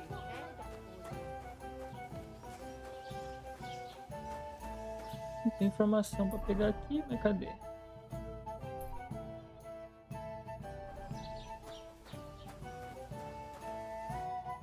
Greetings.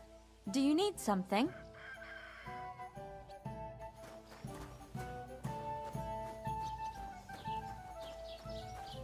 Have you come to break some more stuff? If you want something, wait.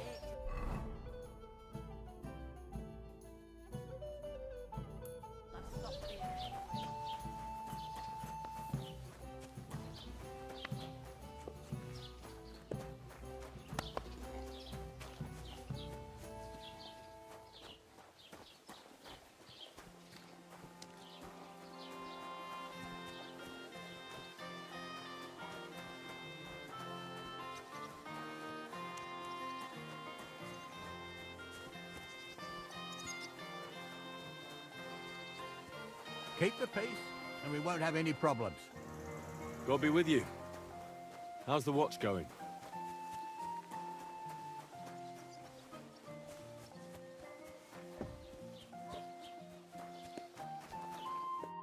What do you want, you yokel? But make it quick. Show me your wares.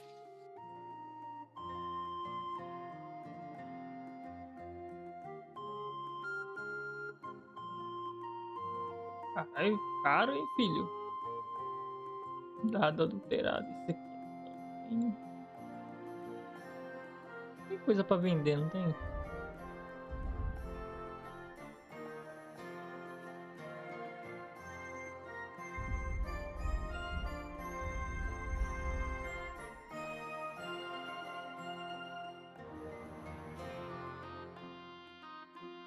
Okay.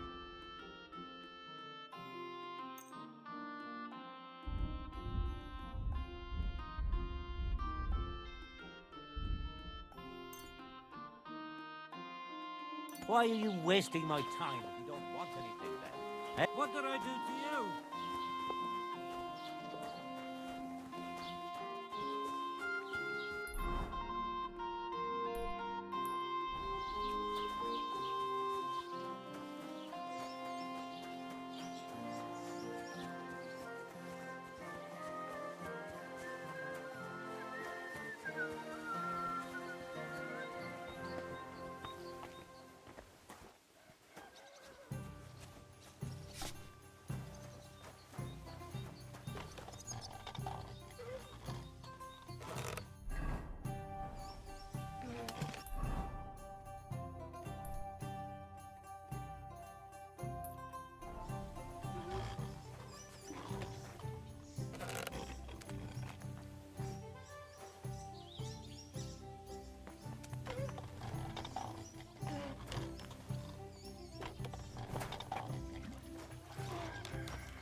Não quer me dar uma missão, não?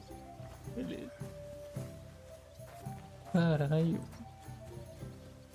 Todo mundo pá comigo só porque eu briguei. This property belongs to someone else.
Porra, deixa a Belladonna, hein?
What do you want here, you scoundrel? Why'd you barge in here? I heard you could use a helping hand at the forge. I could. My last two hands, well, they're not worth mentioning. And what with the wedding coming up, the work is piling up. Ah, what do they call you? Henry. I'm Radovan. You should know, Henry. The blacksmithing isn't for everyone. Have you done it before? Yeah. I basically grew up in the forge. My father was a swordsmith, and not just any. He even forged swords for the nobility. For the nobility, eh? Well, that kind of experience will come in very handy for me indeed. As it happens, I have to forge a wedding present for young Lord Semine. A fine sword. So you'll take me on? Hold your horses. I'll have to try you out first. You could forge me a hunting sword as a test, so I can see if you can make a straight blade. That shouldn't give you much trouble if your father was a swordsmith, should it? Sure thing. I can get started right away. Great. Find some iron and get started then. Iron? You can't make a sword out of butter, but if you don't have your own stuff, you can get everything from the chest in my forge.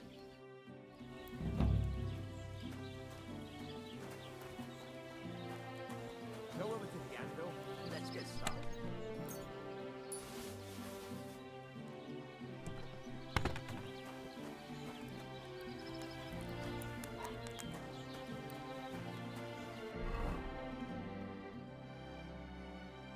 Furnace is cold now. Give it a practice try. Some things, like swords, are too long to fit in the fire. You have to heat it up bit by bit. Try poking it around for a bit. Now get the furnace nice and hot. There's a lever above it. Give it a pull. It works better.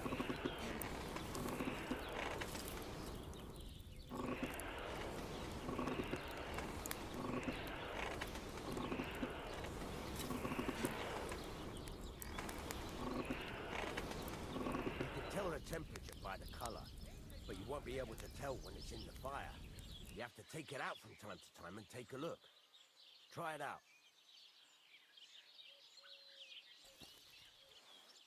See? That's exactly the straw color we want. You've got talent, lad.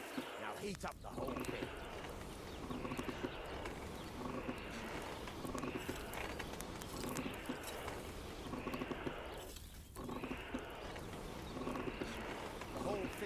Heated up now, so come over to the anvil.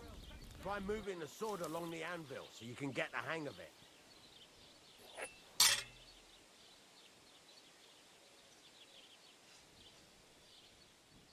Now take the hammer and try hitting it a few times.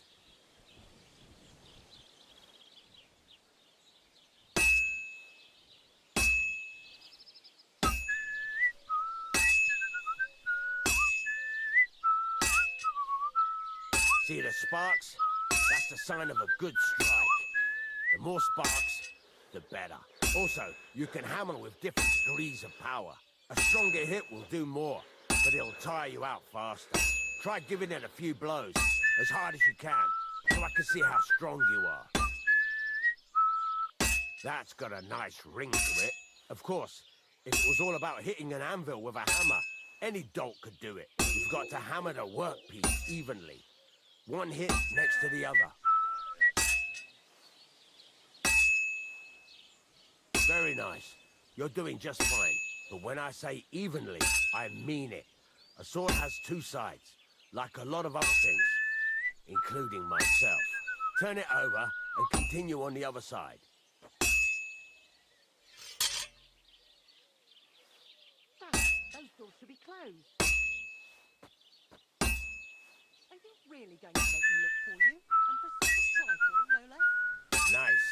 Now try forging it on both sides. The closer it is to being finished, the more it will take on the shape you want. It'll cool off soon anyway.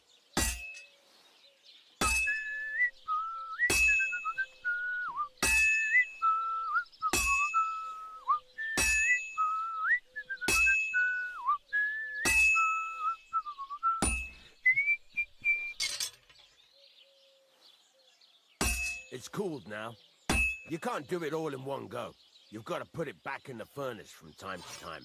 Sometimes you've got to go there and back all day. But it's all part of the craft. Now, get back to the forge and heat it all up again, like before.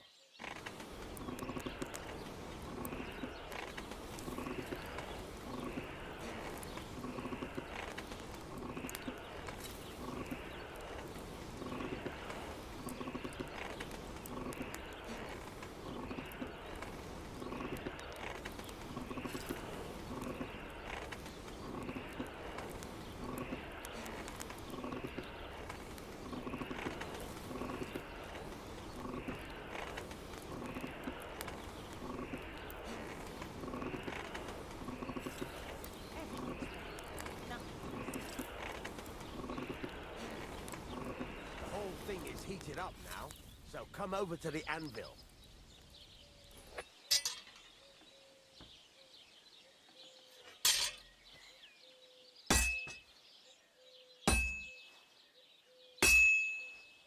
See that?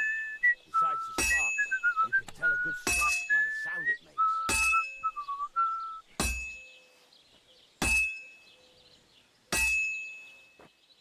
See how it's taking on the right shape? That's how you can tell it's almost finished. Now, I've got a piece of advice for you. Hammer to a rhythm. When I hammer a piece to a beat, the work goes by easier. Sometimes I'll whistle to myself to keep the rhythm going.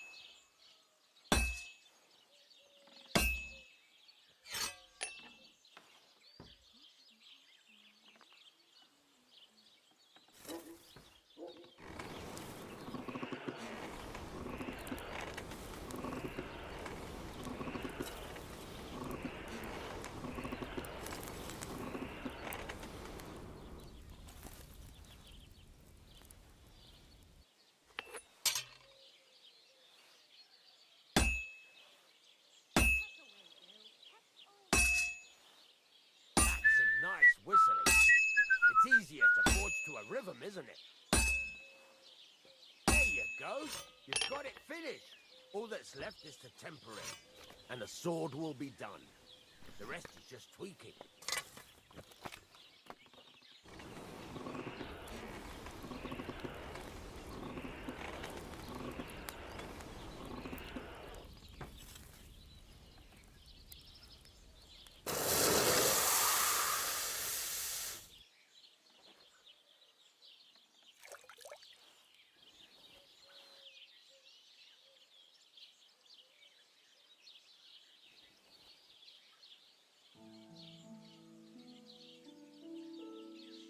Right.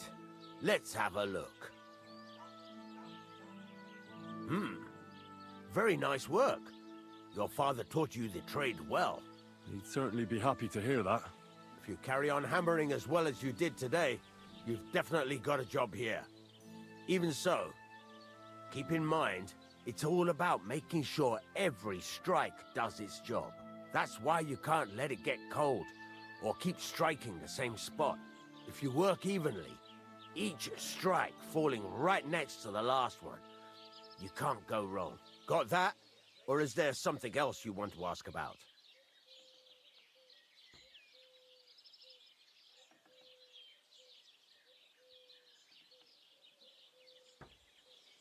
Thanks. That's all I need to know. You can sleep in the chamber by the woodshed. And there's a chest where you can keep your things. And of course, you can use the forge anytime you want. Any questions? Where can I get materials? You can buy some essentials from me. But if you want to make a fancy sword with lots of ornamentation, you'll have to look elsewhere. This is just a village, you know. The locals ain't after luxury. What can I do? Well, you can sell them. Where exactly is... At the side of the house. And you can put your things in the chest. What now? What do you think? You're pretty good at swords. But what... Right. Here are some... You can get down to... Just like that? Sacrilege. You take care of these once you've made some...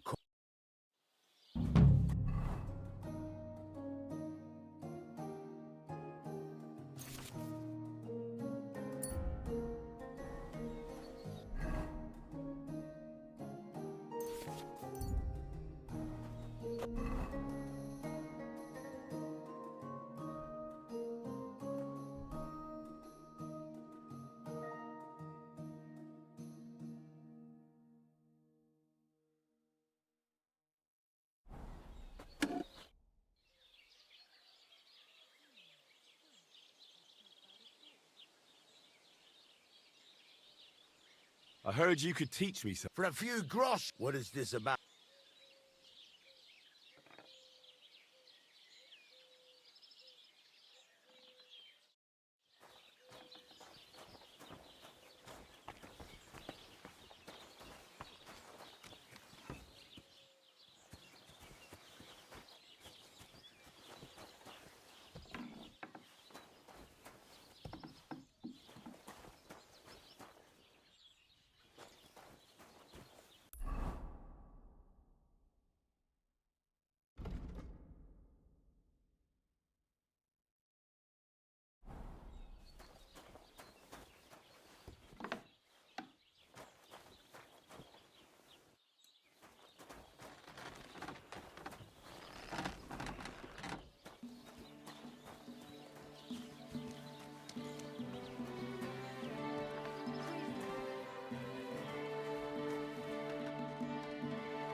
Take care then. Thanks for nothing.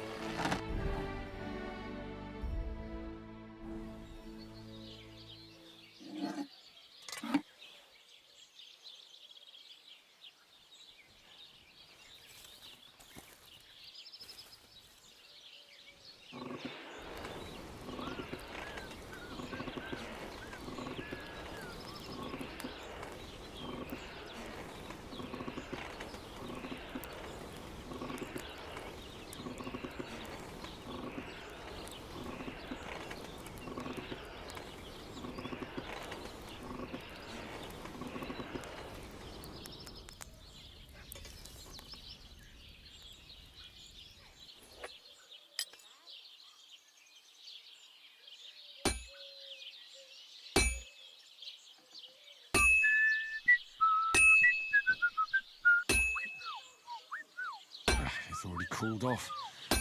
It's not worth it.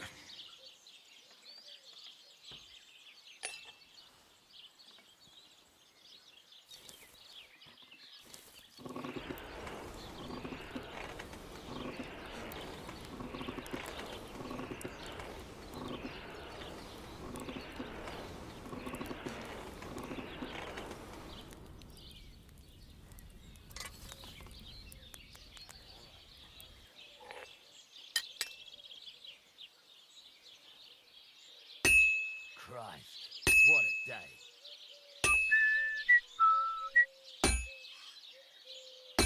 Meu Deus do céu.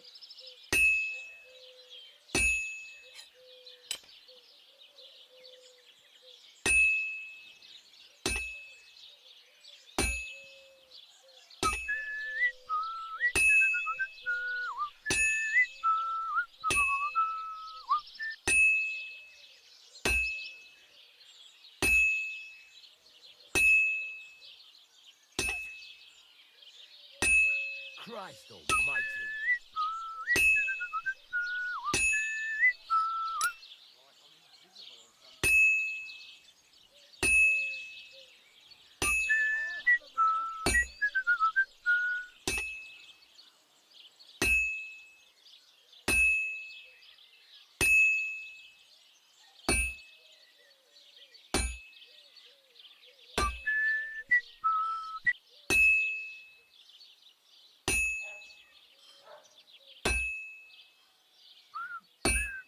Meu Deus.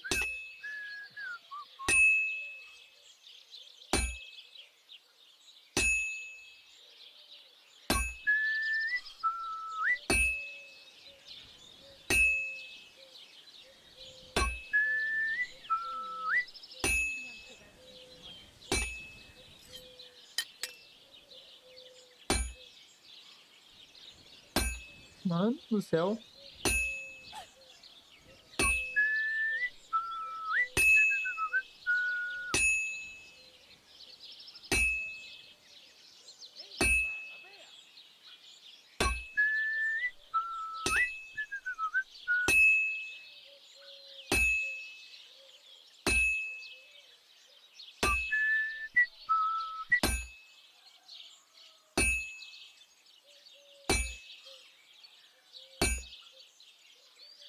It's cold. I should hop over to the forge.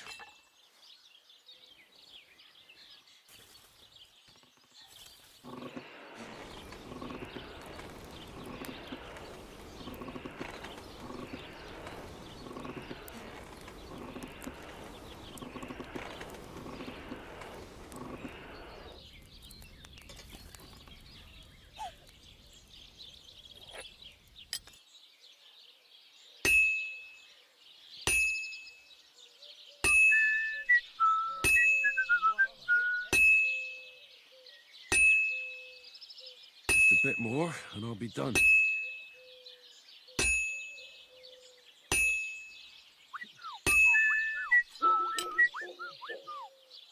And that's that.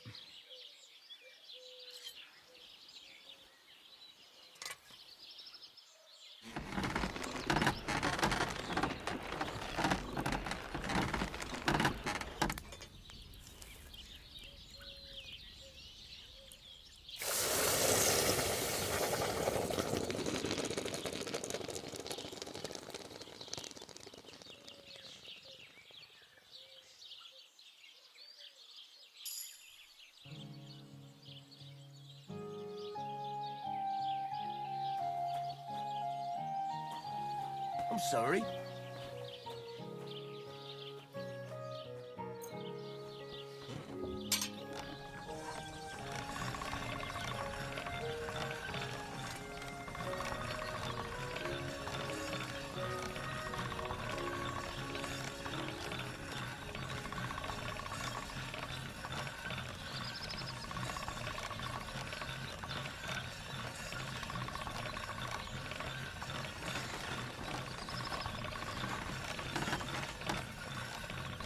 All done.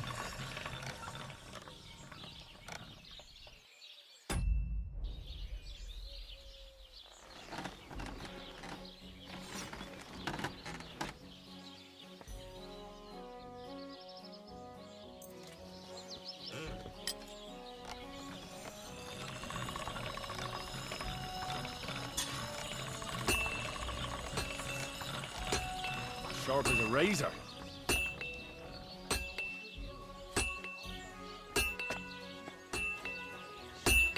What do you want, you yokel? Speak up or get lost.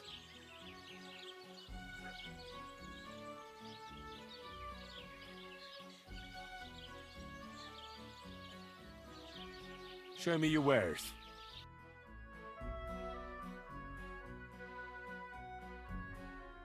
Oh well, what can you do?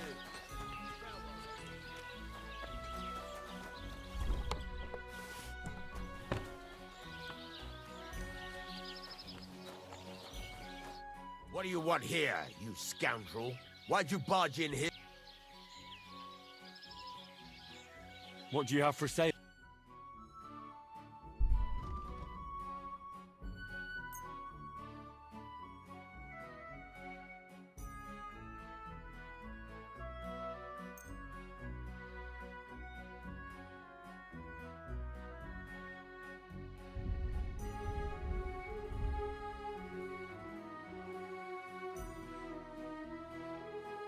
Word about the price. All right, I'm listening.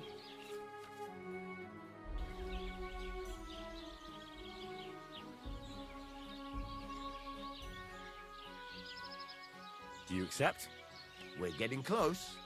Lower your price a little. Is this enough? We're getting close. Aye, you'll convince me with that price. Pleasure doing business. Take care.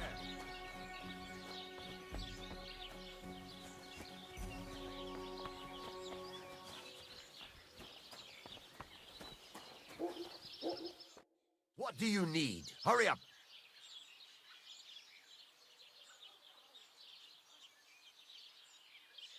It's about those two idiot hands of mine, Venser and Franzi. They drove off with a cart full of goods towards Semin, and they never came back. Do you want me to find them? Just so. But more importantly, I want to know where my cart ended up, and especially the cargo. Go to Semin and find out what the bloody hell happened. Have you any idea which way they might have gone? I could have a look along the way. Maybe their cart broke down or something. There's only one road to Semin that can take a cart. It leads from Takov to Troskovitz, and then to the south. But I've got a bad feeling they got up to no good in Semin. Those two hands of yours, Venser and Franzi, what can you tell me about them? Can't tell you much. They're wandering laborers. I don't think they wanted to stay here with me for long, but these days I can use all the help I can get. Were they suspicious in any way? No, they worked hard. They ain't no slackers. And I can't say that about everyone. What was the cart carrying? Bugger and bollocks. All sorts of stuff. I'd say Lord Semin wants to rearm his garrison with new equipment. There were some hunting swords, bastard swords, crossbow bolts. I also fixed the trigger on young Semin's crossbow. And some kitchen stuff. Sacks of charcoal, all sorts of things. There's a good month's work in that cartload. All right. I'll get right on it then. Go ahead. And if you find that pair of fools drunk, kick their asses for me. Gladly. I'll kick some sobriety into them.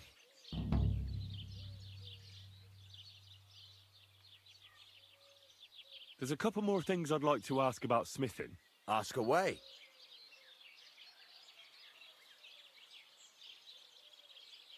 Thanks.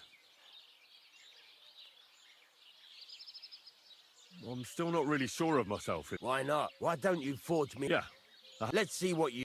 No. Excuse me? Get to it.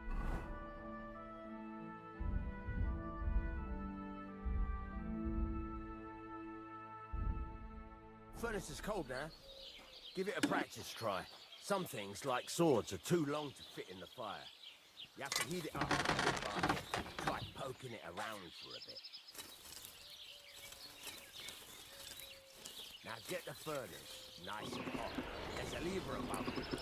Give it a push. It works better.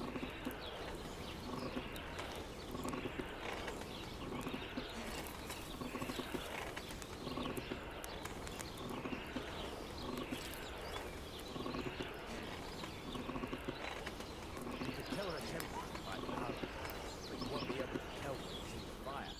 You have to take it out from time to time and take a look. Try it out. See? That's exactly the straw color we want. We've got time for that. Now heat up the whole thing.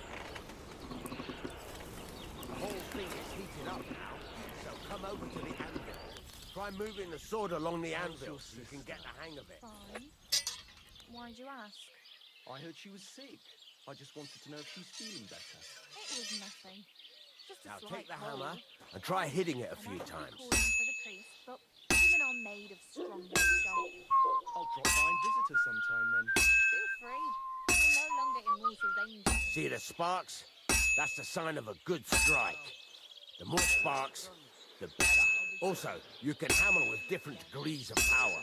A stronger hit will do more, but it'll tire you out faster. Try giving it a few blows, as hard as you can, so I can see how strong you are. That's got a nice ring to it. Of course, if it was all about hitting an anvil with a hammer, any dolt could do it. You've got to hammer the workpiece evenly. One hit next to the other. Very nice. You're doing just fine. But when I say evenly, I mean it. A sword has two sides, like a lot of other things, including myself. Turn it over and continue on the other side.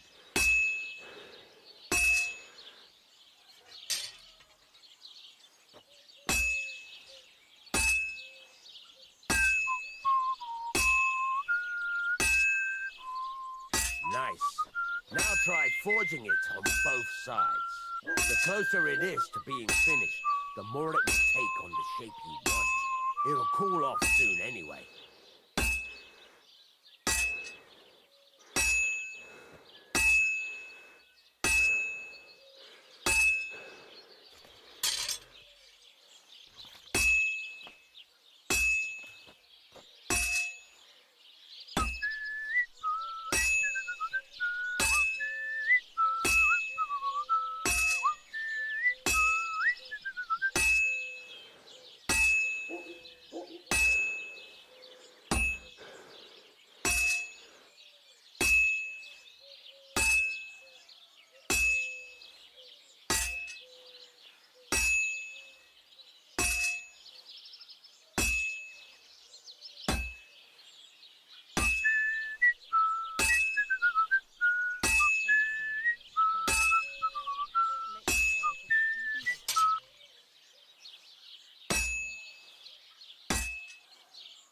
It's cooled now. You can't do it all in one go. You've got to put it back in the furnace from time to time. Sometimes you've got to go there and back all day. But it's all part of the craft. Now, get back to the forge and heat it all up again, like before.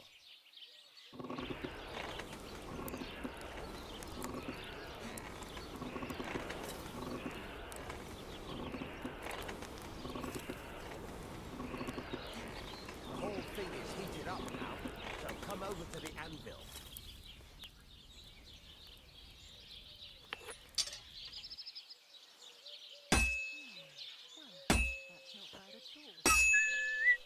Sparks. That's the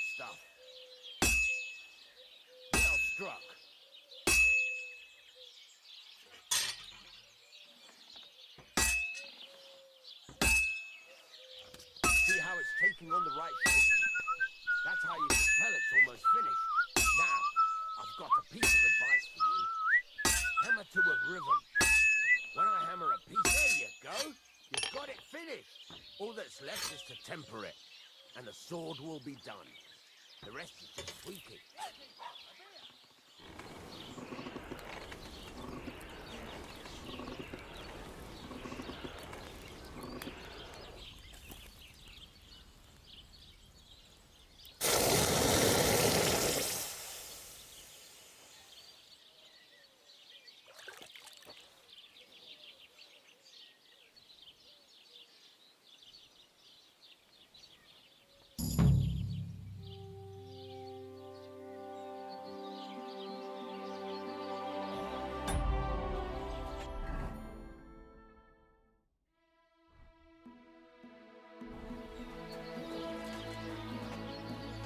God be with you.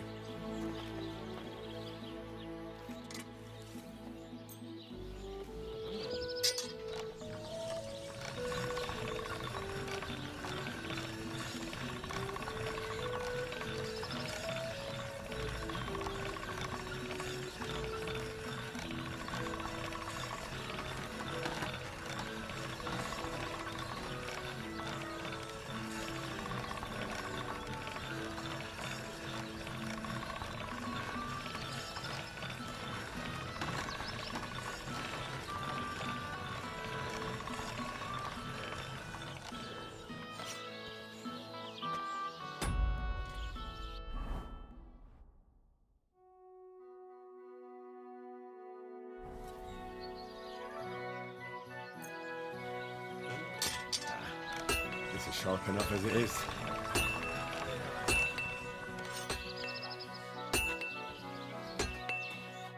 What do you hear? What do you have?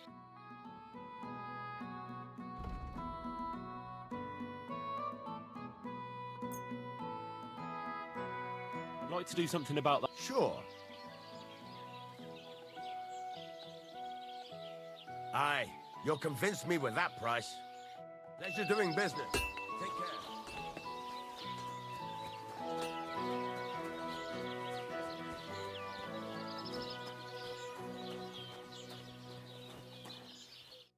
Good day to you. How you doing? I'm Henry. Nice to meet you. I'm Zdeněk. I'm a storyteller. I could tell you stories so sad they'd make the devil cry. Or would you prefer something so scary it'll make the hairs on your ass turn white? But it's a lot of hard work for me. Now, if you had something to drink or a couple of groschen, that might help loosen my tongue.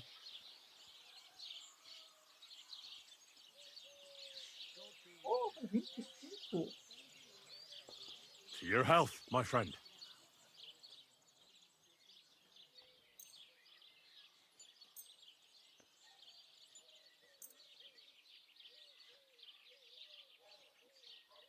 Thank you very much. I knew you wouldn't leave me high and dry. So what kind of story would you like to hear?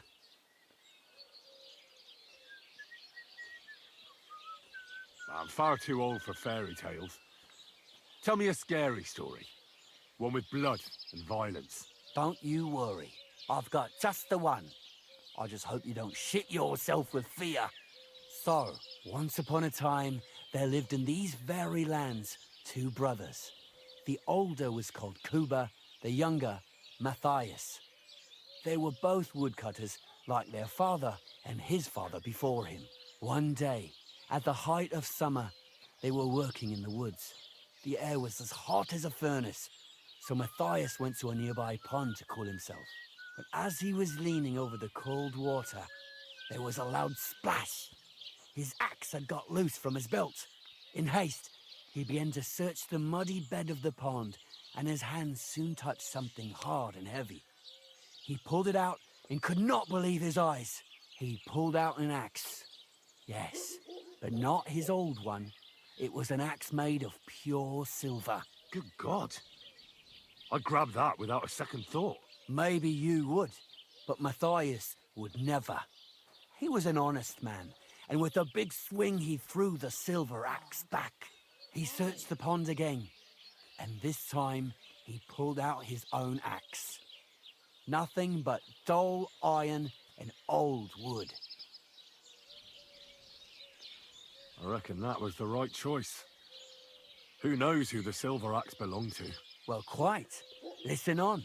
Matthias was just about to leave when suddenly a water goblin came out of the pond, silver axe in his hands, and he said, "You're a righteous man, Matthias, and for your honesty, you may keep both axes." Matthias, not hanging around for the goblin to change his mind, took up both axes, gave us thanks, and ran to tell Kuba all about it. Kuba, however, was not best pleased with his little brother's fortune. He deeply envied Matthias for his newfound wealth, so he set out to try the same thing. He ran as fast as his legs could carry him straight to the pond, threw his own axe in, and began a pretend search for it. Yet Kuba had no luck. He pulled out the axe he'd thrown in himself, so he tried again. Tricked by sunlight, he grabbed something shiny, only to pull out his old iron axe again. Enraged, he hurled his axe back into the water and yelled, "Fuck this axe! I want a silver one!" But the water goblin heard his shameful cry and was greatly upset by Kuba's greed. So, when Kuba reached down into the water for a third time, the water goblin seized his hand, pulled him down a hole to the dark depths, and drowned him. Well, all was as it should have been. It was Kuba's fault. I don't think so. It seems Matthias didn't either. He went to the water goblin and begged for his brother's body so he could take him home and bury him. But the path back from the pond led over a steep hill, and carrying the weight of the waterlogged body exhausted Matthias. He stopped to rest by an old oak tree, and he used the silver axe to cut off a branch that would serve as a walking stick. But it wasn't enough. Somehow, it was still getting harder to continue up the hill. Then Matthias realized it wasn't his brother's body that was weighing him down. It was the silver axe. The axe was the cause of all this trouble. So he started bashing the silver axe against the big stone with all his might, trying to destroy it. Yet no matter what, he couldn't even make a dent. With the last of his strength, Matthias climbed to the top of the hill. He knew he could go no further, so he found a pretty spot with a view over the valley and dug his brother a grave. There, he buried both his brother and the silver axe that had brought such pain upon them. His final act was to stick the oak branch in the ground by the grave. But lo and behold, the branch grew green leaves and became a tree. The locals have had no dealings with the water goblin since then, but some have had the bad luck to bump into him. And when you walk by the pier, where it all happened, you can still hear his chuckling. That was a very nice story. Story? What story? It's the truth. Why hasn't anyone gone looking for the axe, then? Because it brings misfortune. Didn't you listen to me at all? Look for yourself if you wish. Rock Tower Pond isn't far from here. The Water Goblin's pier is somewhere among the reeds. But leave me out of it. I'm fine here with my drink. See you later.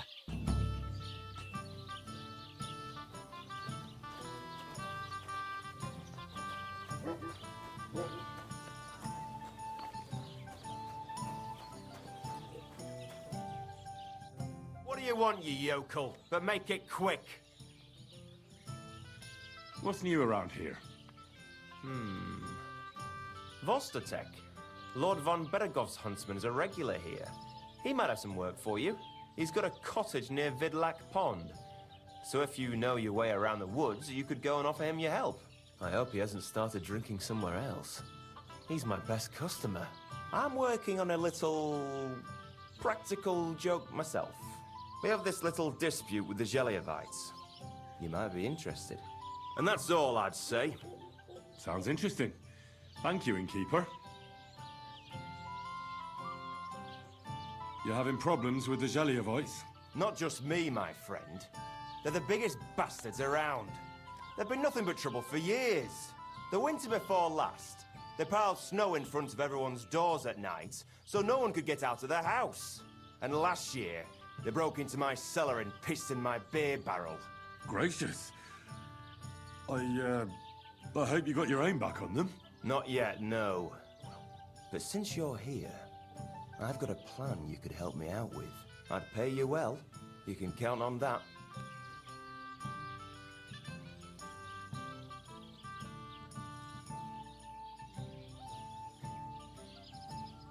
What exactly would you like me to do? Don't worry. I won't make you do any shoveling or pissing anything. But I'll tell you exactly what I have in mind, only after you promise to help me. I'd hate to reveal my plan, only for you to go off and tell the Gelievites right away. Well, if you've got it all figured out, why don't you do it yourself? Right. And who's going to run the inn in the meantime, eh? Besides, everyone in Gelioff knows us. If someone from here shows up there, they'll get suspicious. All right. I'll help you. Listen up then. Old Albram, the owner of the biggest plot of land in Gelioff, has this beautiful bull.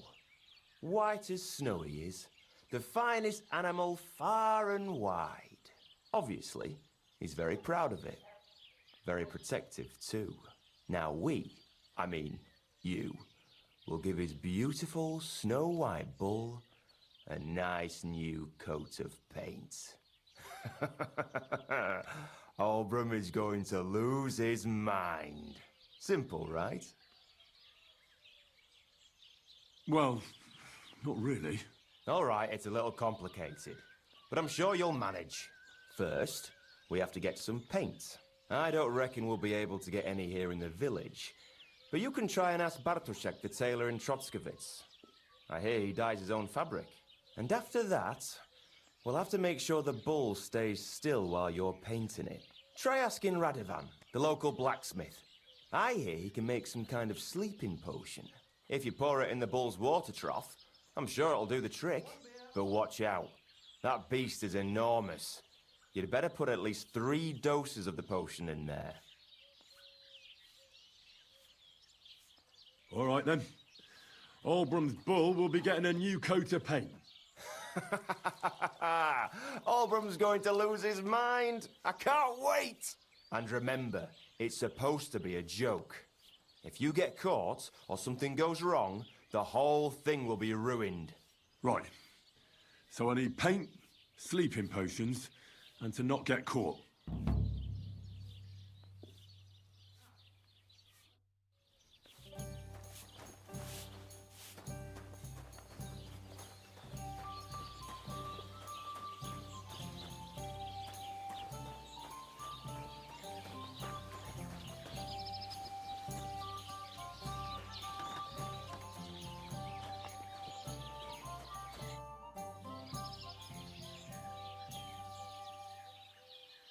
I need something that'll put animals to sleep. Prochek said you might know something. Did you get tired of blacksmithing and take up farming instead? I just happen to know of something. I used a concoction that will put even a startled mare to sleep in no time. I once accidentally drank some and slept for 3 days. But the recipe is an old blacksmith's secret. The kind you don't just give away. You're in the trade, so I can tell you. Listen up then. You take some poppy and thistle and boil them in oil. Then, after it cools off, you add a little herb Paris. Oh, damn.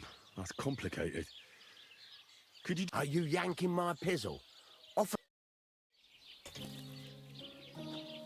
Porra, não tem nada que consiga essas merdas.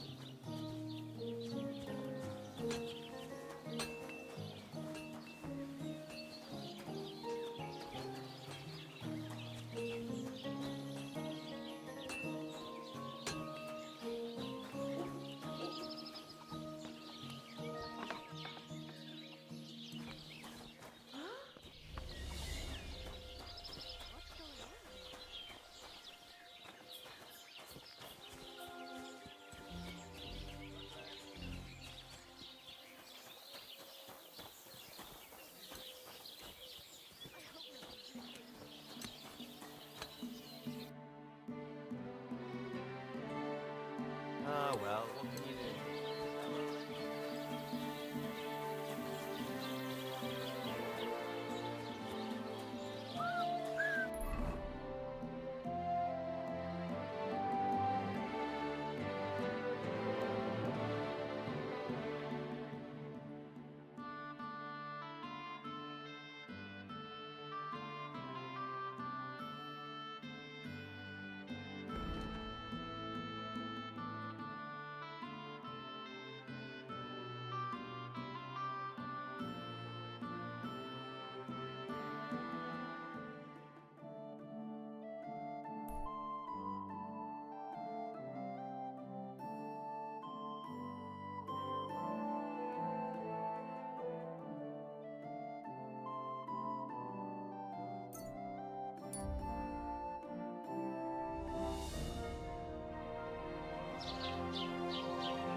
Are you starting to regret coming to play?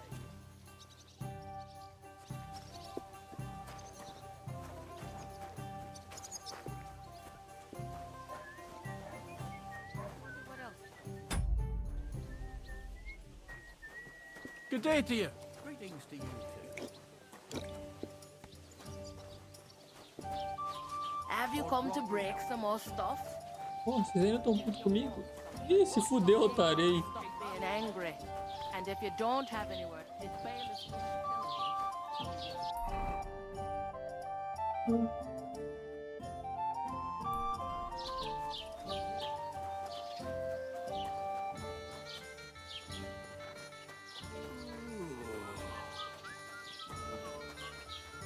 That's fine.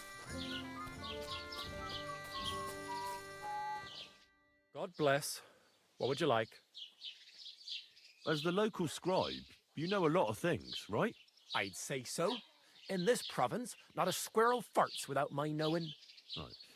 So, if I needed to get something, you'd certainly be able to tell me where, right? Depends on what you're looking for. Don't involve me with anything dishonorable. No, don't worry. I'm just looking for some armor. Armor?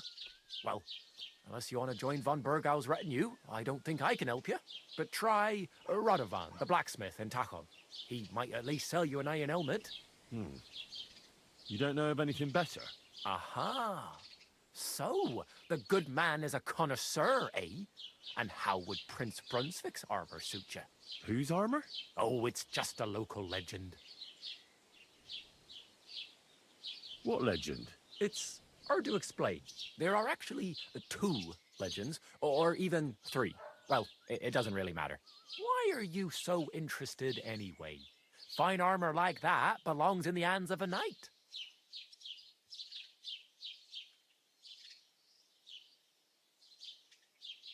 That may be true. But even the finest armor has to pass through the hands of the master blacksmith who forged it. Well, I might be only an apprentice, but that's all the more reason I should take an interest in such things and learn something. Well, that is pretty wise of you, all right. So, in short, they say the armor of ancient Bohemian Prince Brunswick is hidden here, waiting for some valiant knight to find it. I don't believe it, of course. After all, I'm educated. But you'd be surprised how many fools have set off to find it.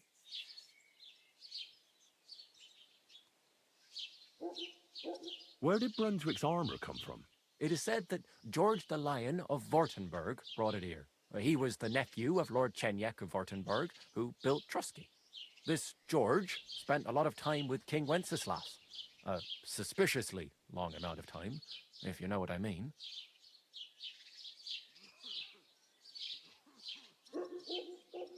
I don't understand. Don't worry too much about it. It's just an old wives' tale. And it is said that one day, a lion escaped from the king's menagerie, and George overpowered it with his bare hands and laid it at the king's feet, still alive. As a reward, Wenceslas gave young Wartenberg the name Lion and the armor of his ancestor, Prince Brunswick. Only Sir George didn't live to enjoy it for long. He caught the plague at a tournament abroad and died on his way back to his king. Specifically, while visiting his uncle here at Trusky. Of course, the king wanted his armor back, but Lord Chenyek didn't want to give it to him, claiming he had the hereditary right to it. It looked like Wenceslas would lay siege to Trusky, but fortunately Lord Chenyek was completely destitute by then, so he sold all of Trusky and the armor to the king. Well, if the king was so endeared with Brunswick's armor, why did he leave it here? Because he didn't have any choice, my friend. He never found the armor. Lord Chenyek was as cunning as a fox. While he did leave the armor here, he never told anyone where. It's said he hid it so it could only be found by a true knight. Each piece in a different place. Or so they say round these parts. Who knows if there's any truth to the tale. And do you know where I could find Brunswick's armor? Yes, lad, if it even really exists. But I do have a little bit of advice for you. Sir Chenyek, who they say hid the armor, left behind a riddle.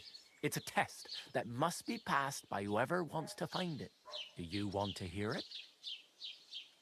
Then how did that riddle go?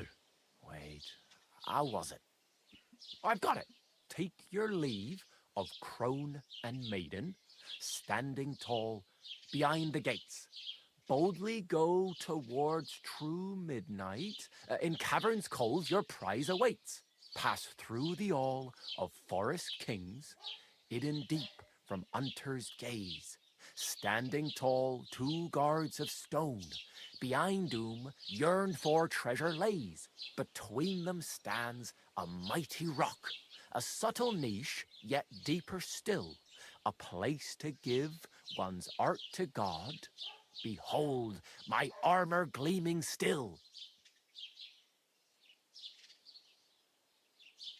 The crone and the maiden towards midnight. We've got east, west, midday, midnight. Bloody hell! I think I know where it is. Really? Well, seems you've got something between your ears then, lad. And you know what? I've got something else for you. Sir George, who previously owned the armor, wanted to have a nice poleaxe made in Prague too, but he died of the plague before he could do it.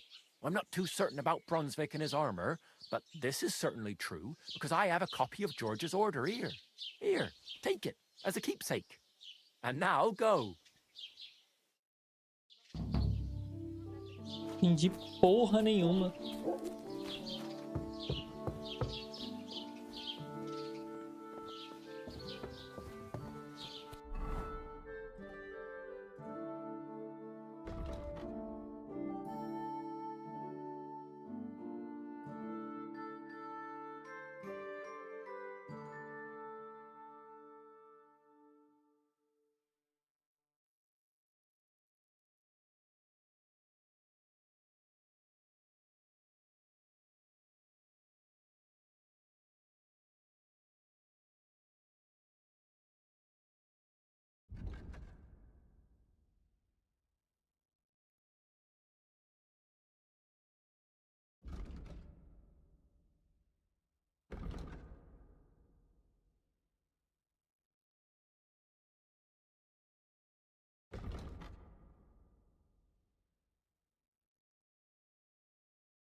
brother. And? To talk about the inheritance. But your father's still alive, isn't he? Aye, but he drools all over himself. And he gets this feeling that his time's nearly up. Does he get it often? Nearly all the time. And he's always I'll be with you. threatening to leave everything to the church if I don't go and see him. Aye. Once old folks start getting soft in the head, it's bad news.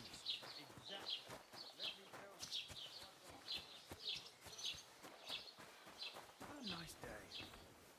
Hey?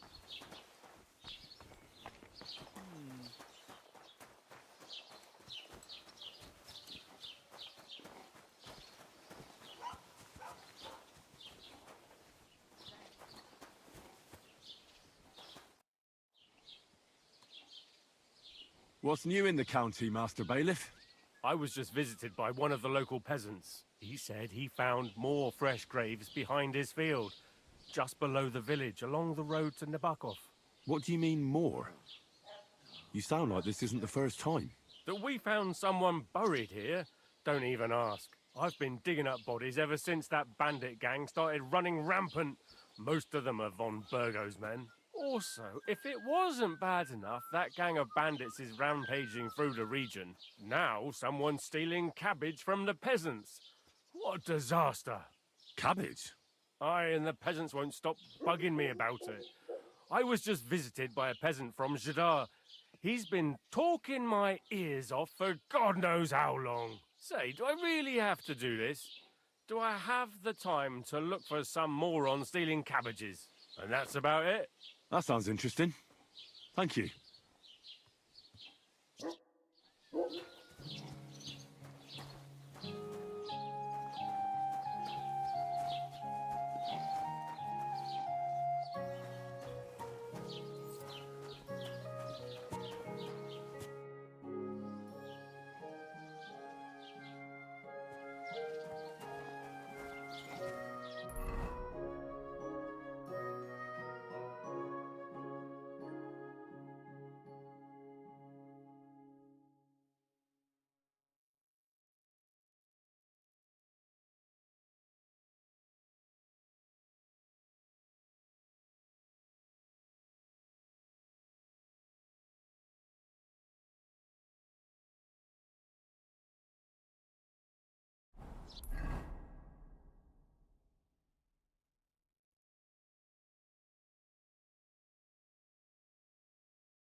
Nossa, coisa muito longe, velho.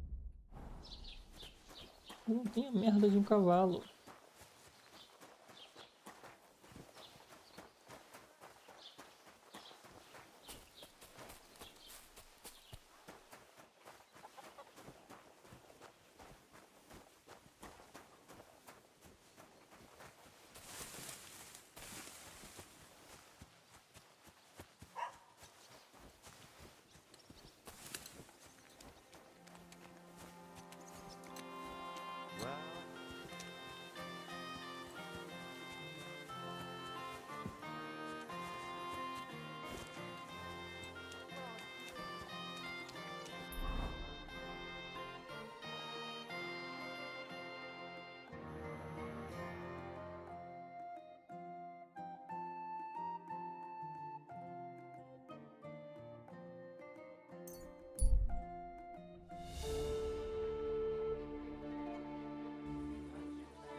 I've travelled the whole world, and now I will tell you the amazing things I've seen and experienced. Would be calling In the for the south, priest, but I saw women a are land made of without stronger end, stuff. all I'll covered drop in by and sand, visit us hot sometime and then. dry, with no Free. fresh water. You're no longer The in people mortal danger. there call themselves the Clevites. They have neither head nor neck.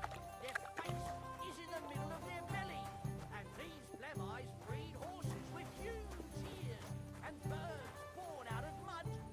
Now, just to close up. In the north, there's a land all covered with snow and rocks, where it's always night and green and shiny stars.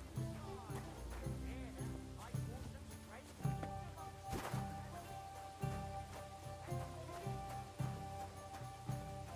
God bless.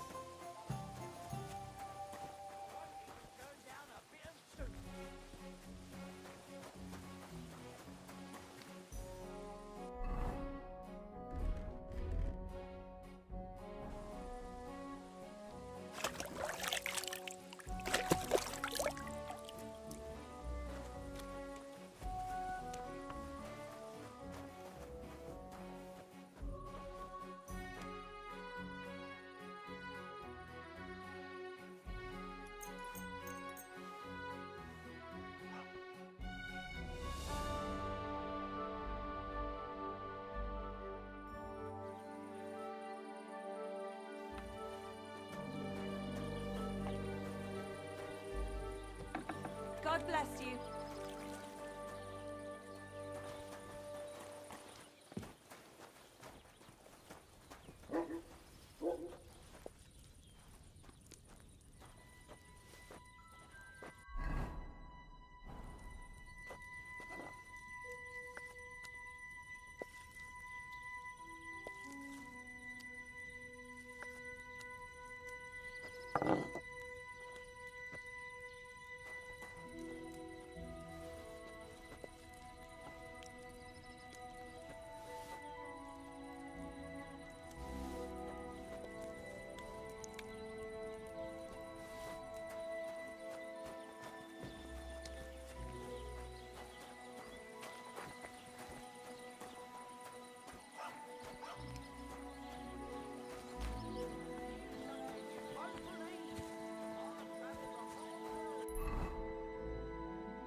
Ah, meu Deus, longe pra um caralho.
Vou tacar pedra? G. T. Não.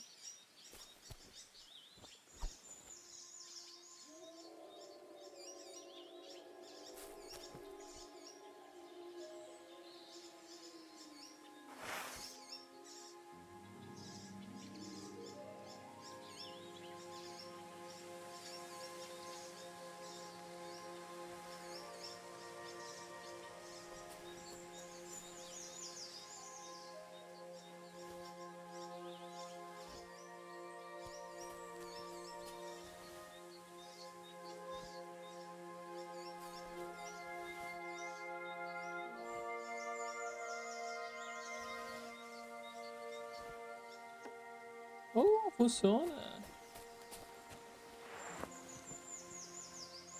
Cadê a merda do ninho?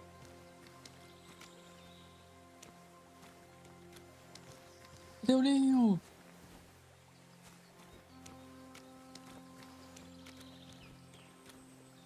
Meu Deus, cadê o ninho?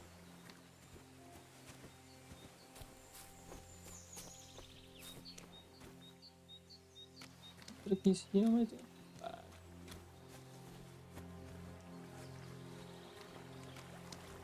Gente, eu sou cego. Caralho, cadê o ninho?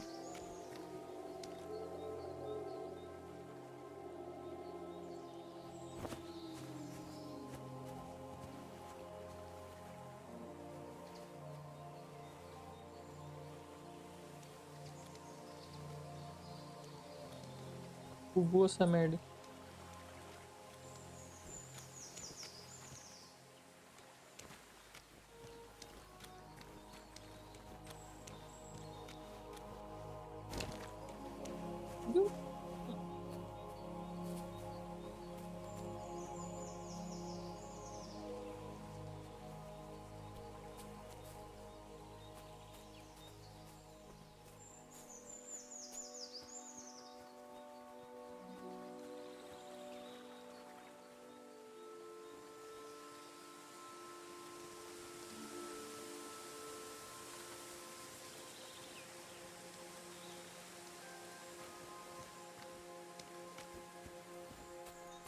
É uma pica.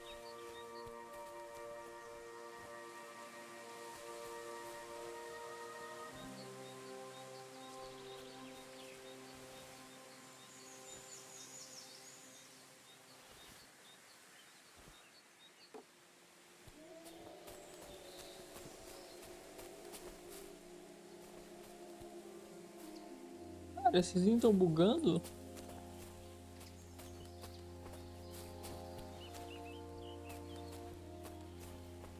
Tô exatamente em cima dele.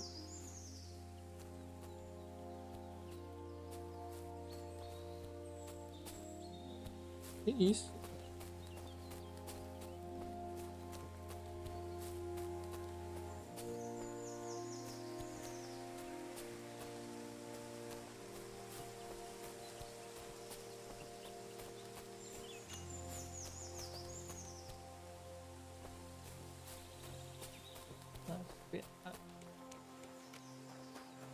Tomar no cu.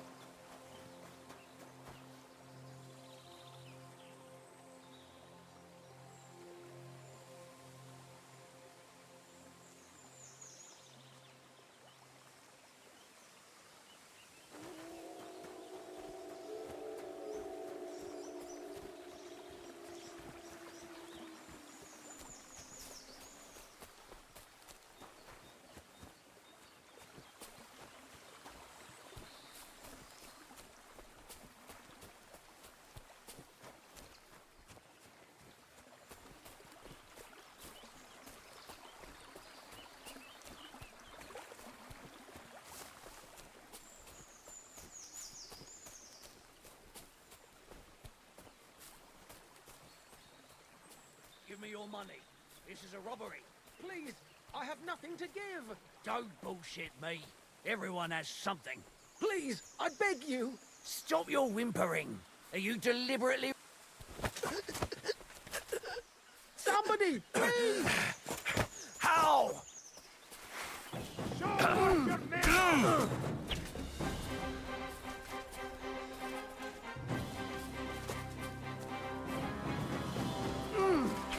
Nossa, velho.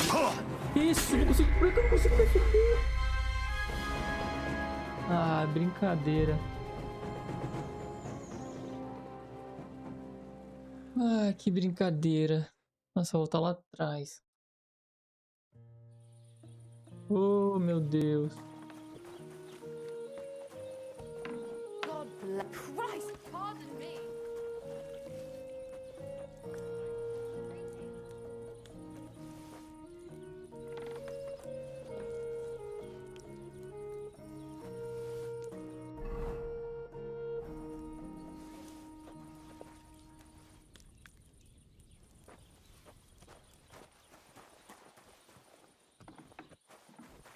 Meu Deus, por que eu não consegui defender, velho?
beg your pardon?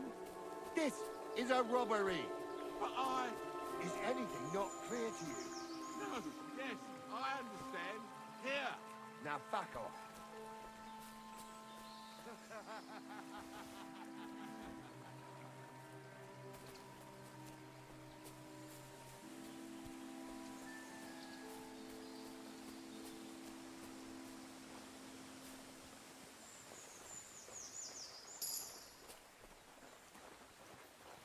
Cara, não é possível que eu não consiga nocautear esse bosta.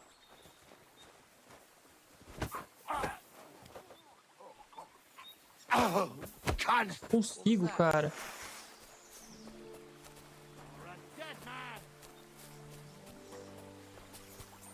You're no match for me. Cut the bullshit and fight.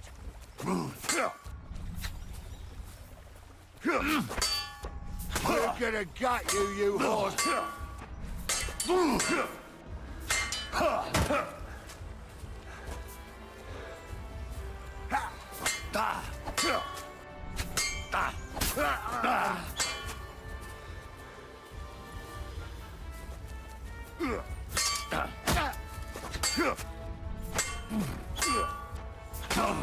Ah, não acredito nisso. Que bosta.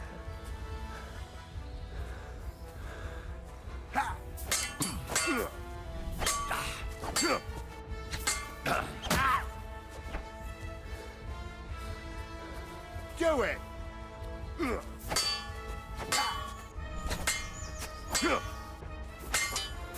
Não sabia nem como é uma merda, hein?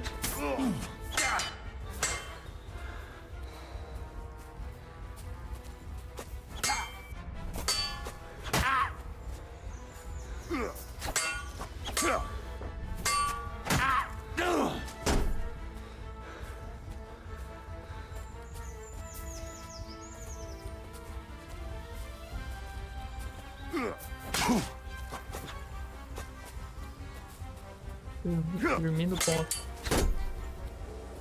What do you want? O escudo é legal, hein, fi?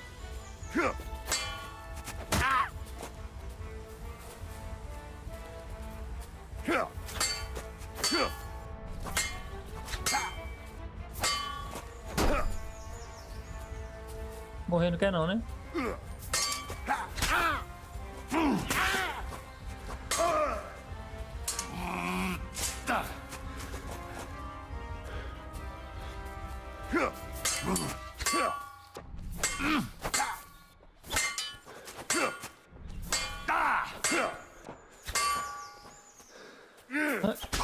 Merda. Got it.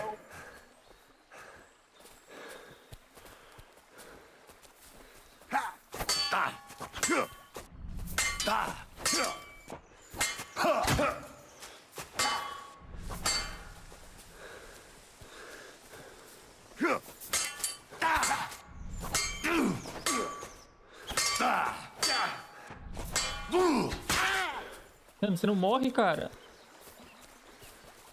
What do you want?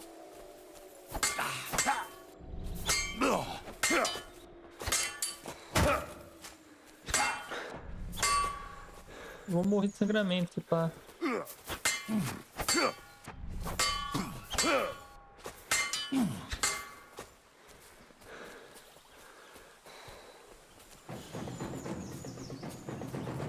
Nossa, eu esqueci que ele mostra a vida dele, velho.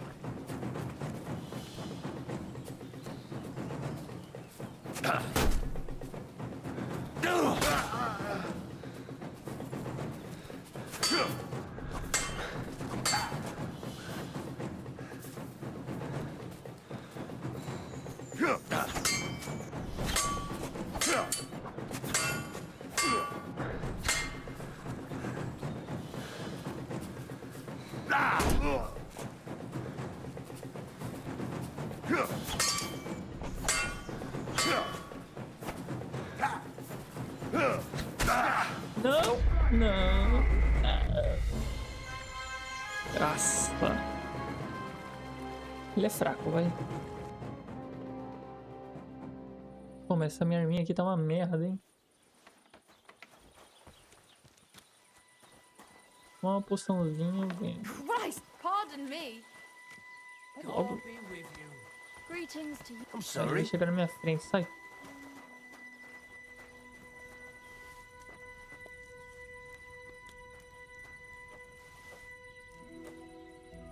Vai logo. Greetings.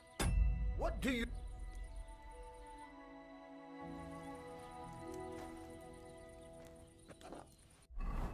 Pelo amor de Deus.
Tem material aqui pro pai? Tem merda, né? I apologize. Pô, eu que peço perdão, hein? Fala.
Se eu matar aqueles caras vai dar bom demais.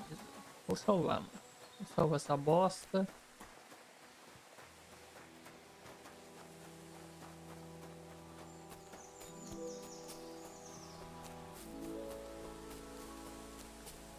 Vou dar uma espadada nele logo. O personagem é fraquíssimo.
Ah, agora aí, ó. Ovo. Agora não bugou.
Ele tá sem escudo agora. Ah, mano.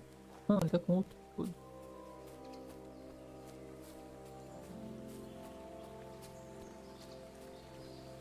Stop! Man! Your best! I beg your pardon? This is a robbery! But I... Is anything not clear to you? No, yes, I understand. Here! Now fuck off! Go to hell! Ah! Cara, eu dei um monte de hit em você, velho.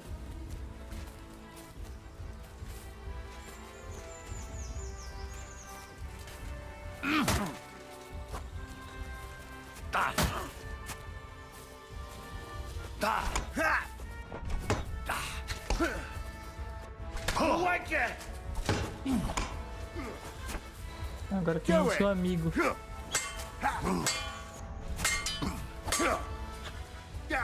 Take that! I'll rip your arse open!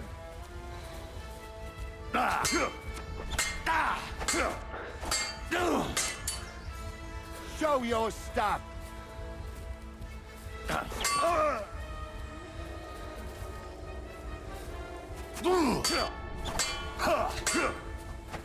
Fuck yourself! Meu Deus do céu, What do velho. you want? Não, já.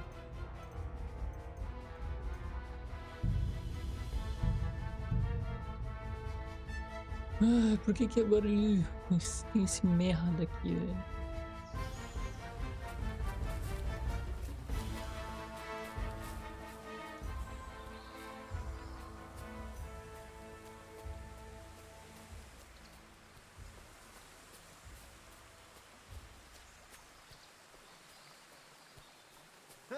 Here's another one. Rich pickings today. Please let me go. I'll give you everything I have. All of it. And let you snitch on me to the guards, eh? Die! Fuck! I'll kill you! Help!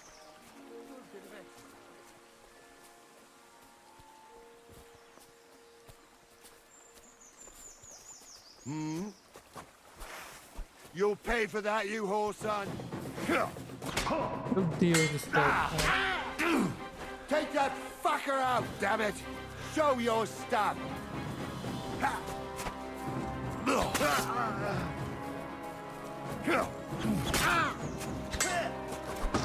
Come on then!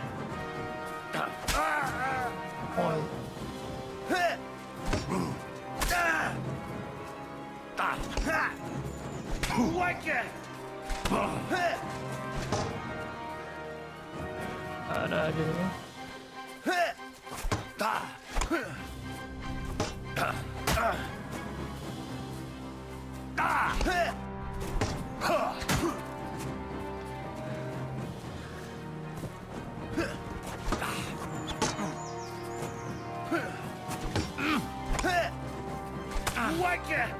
Que pariu.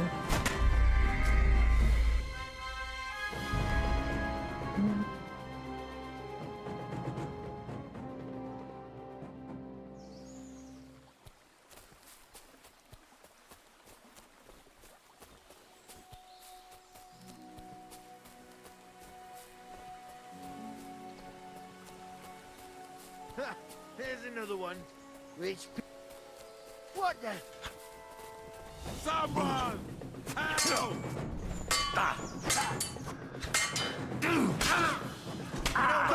Fucker! I'm wounded! Show your stuff!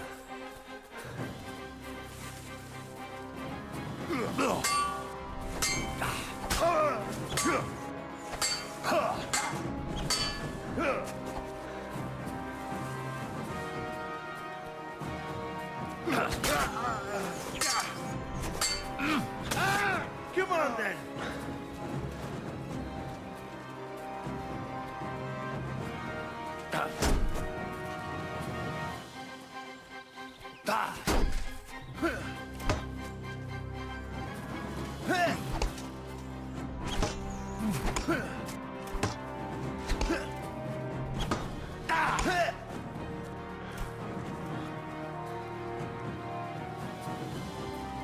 Show your stuff!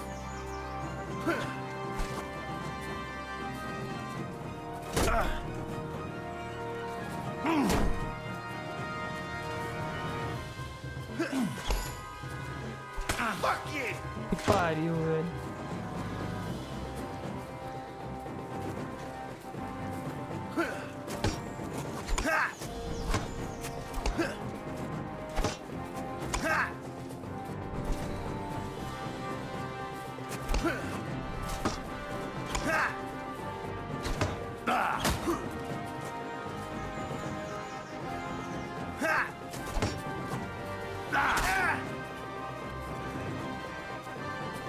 I'm all yours.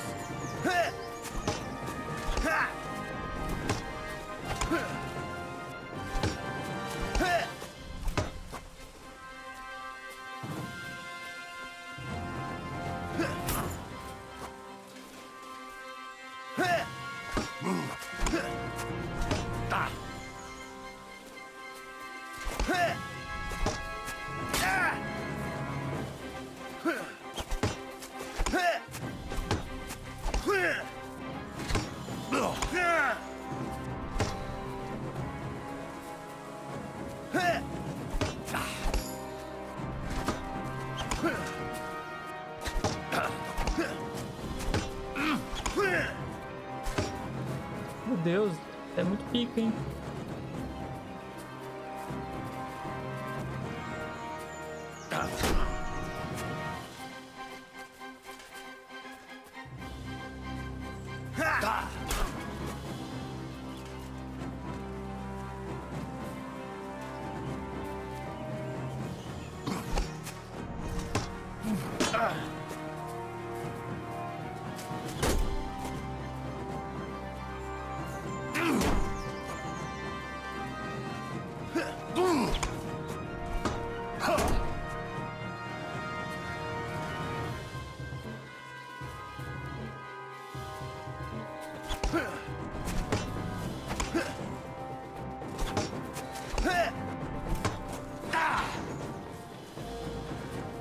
You're a dead man.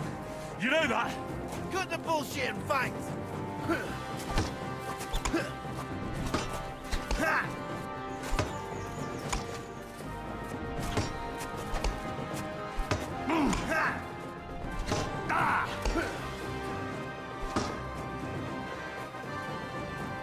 Come on then.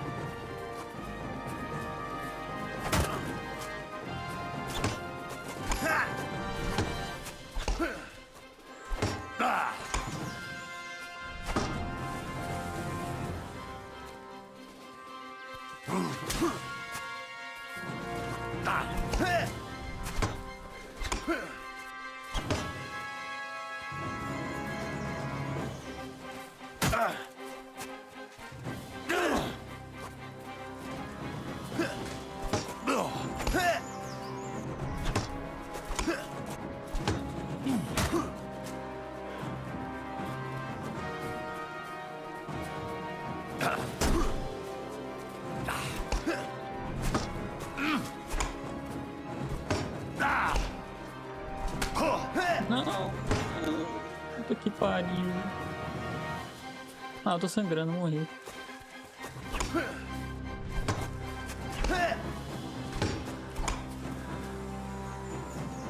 Ah, no cu, velho.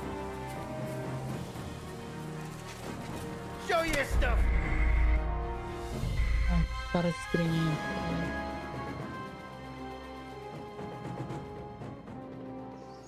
O maluco ali nem pra me ajudar, velho.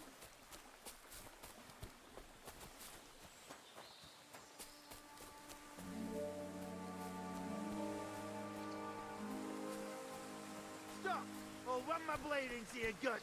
I want everything you got, right now. But I have nothing. Fuck! I'll show you! Como pode isso? I'm all yours.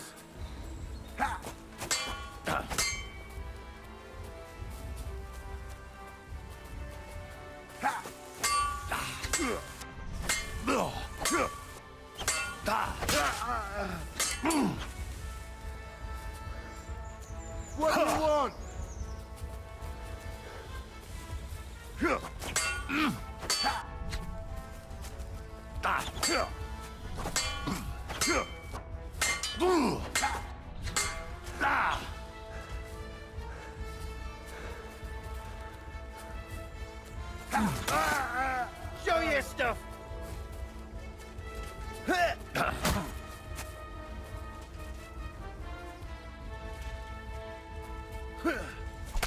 I'll beat you to a bloody pulp, fucker!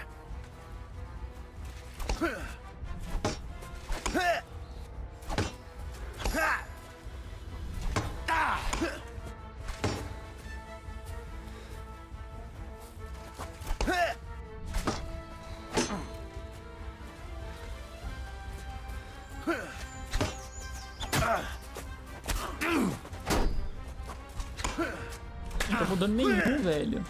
Que isso, não tô mudando nenhuma. Que espada bosta, tô sangrando. Ai, que espada merda que eu tô, velho.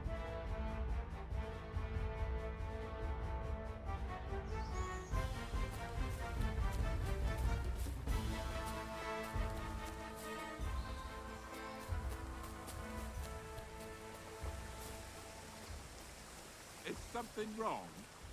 Soon will be. Can I be of any help? You can pray. Someone! Help! Get ready to leave this life.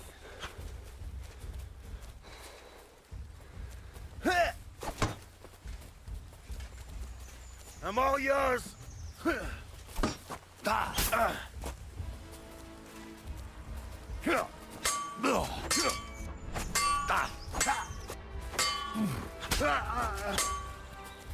Do it.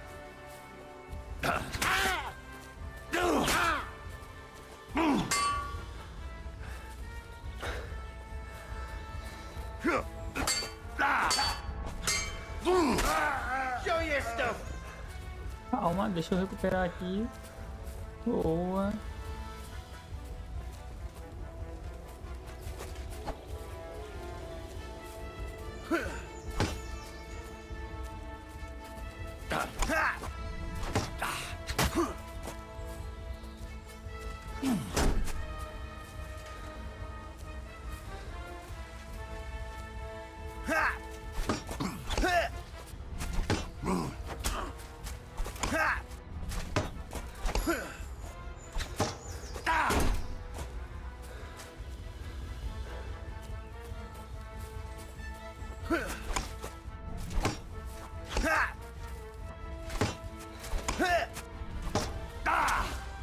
Nossa, não tá dando nenhum.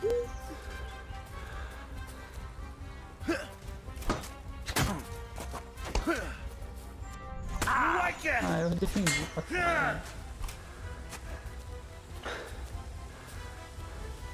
Show your stuff.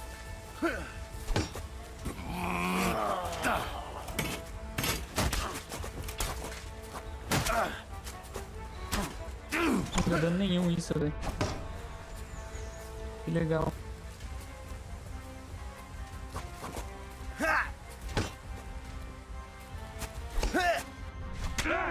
Take that.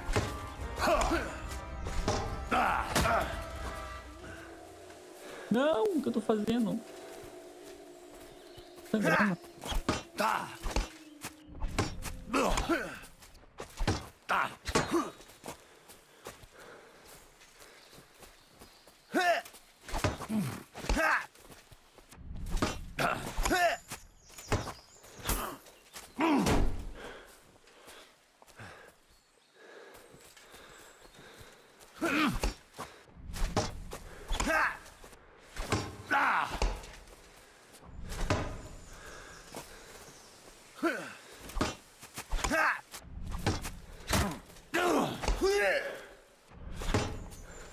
Mano, você não toma dano.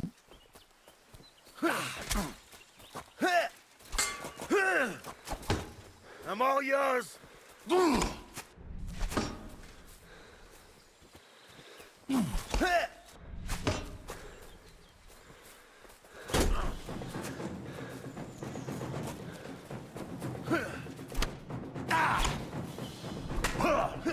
Ah, pelo amor de Deus, por que você tá dando, velho? Show your stuff. I'll get you.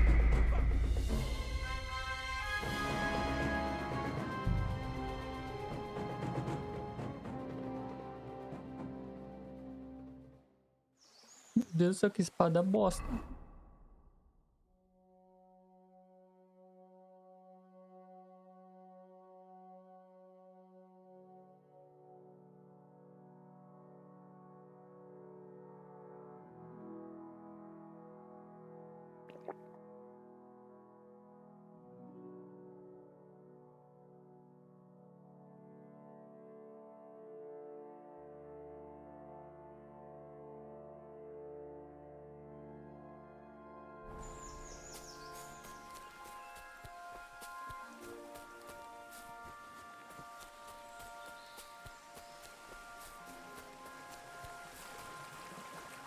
Give me your money. This is a robbery. Please, I have nothing to give. Don't bullshit me. Everyone has something. Please, I beg you. Fuck! I'll kill you! Someone! Help!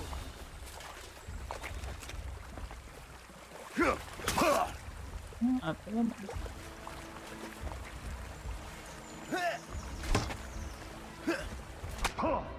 Me defende. Show your stuff!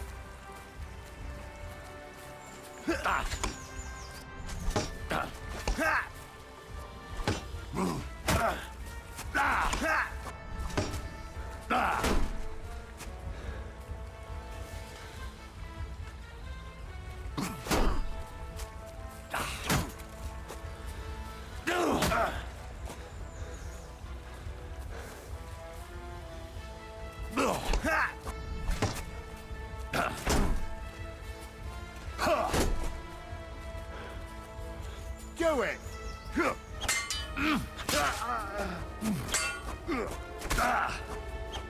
We're gonna gut.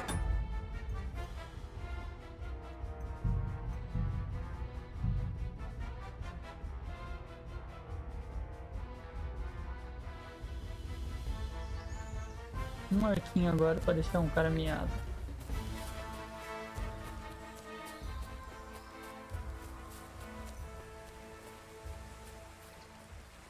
Stop! Man! Your purse! I beg your pardon? This is a robbery! But I...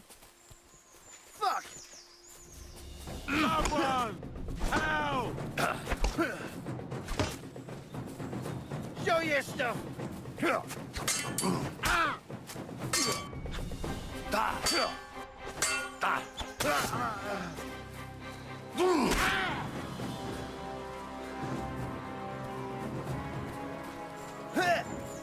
Now I'll have you.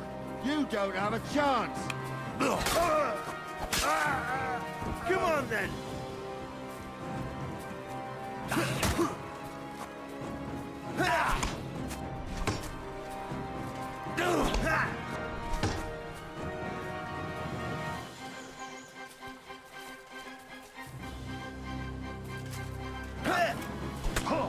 Deus, hein?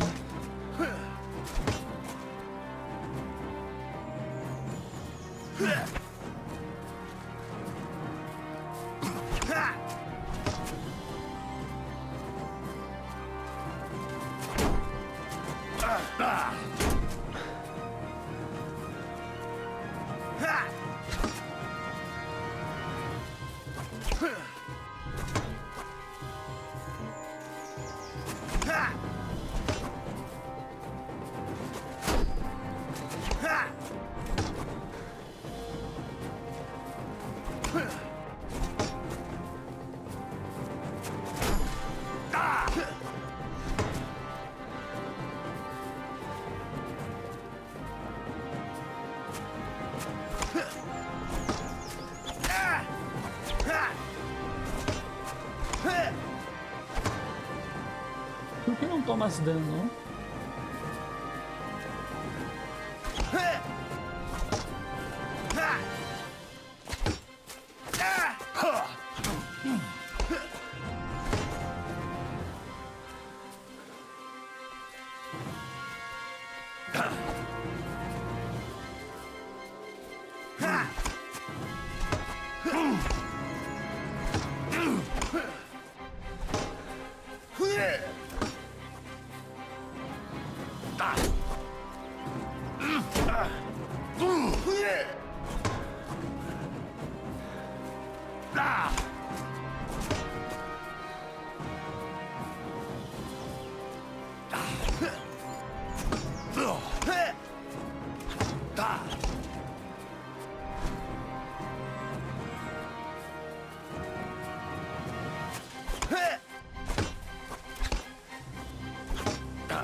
o viadão lá só olhando, velho.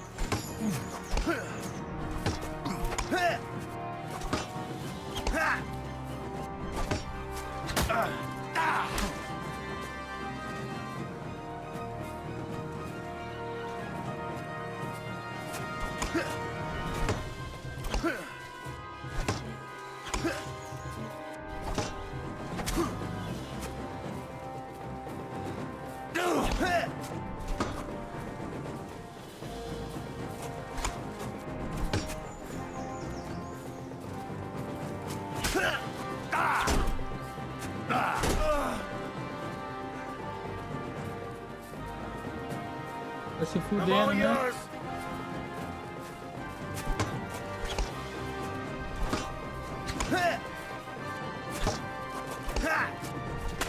Que isso, defende, velho.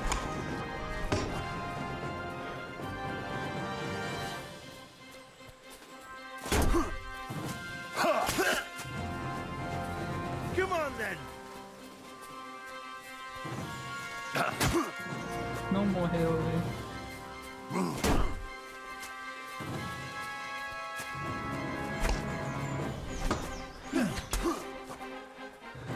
Acertei de novo, você não morreu, velho. Morrer não quer não, né?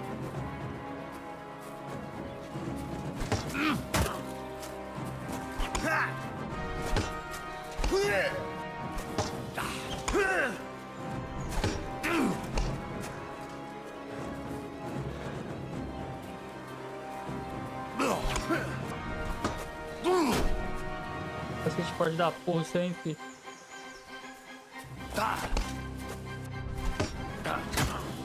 Tá louco, capacete forte, velho.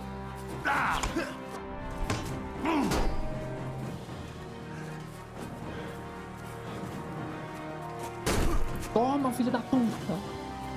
Ele perdeu o shield, velho.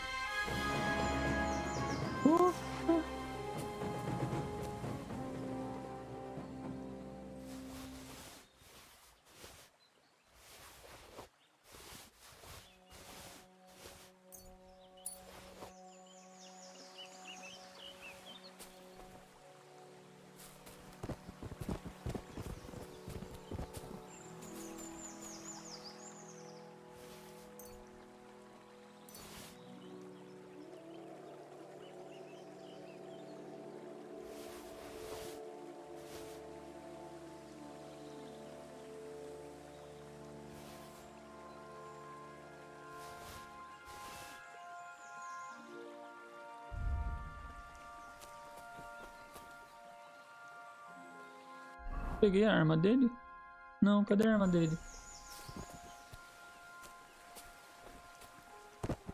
Cadê seu machado, seu bosta?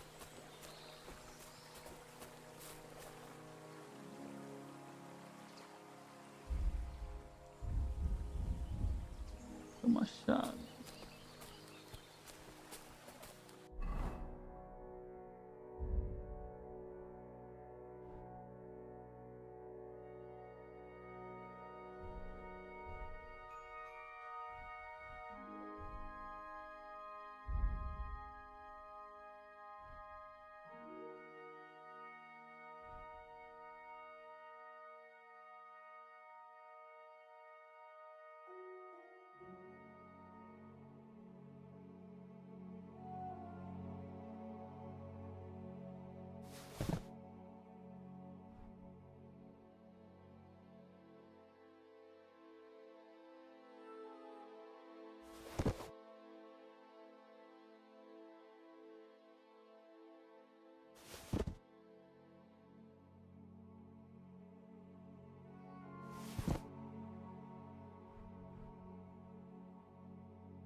I was starting to think I'd end up hanging from a tree when suddenly you showed up. Thank you.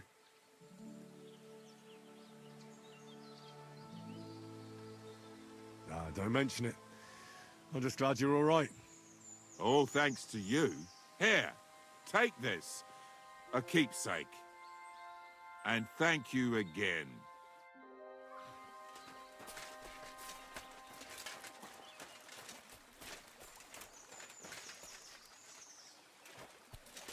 Cara, não é bandido ali de novo não, né? Pelo amor de Deus.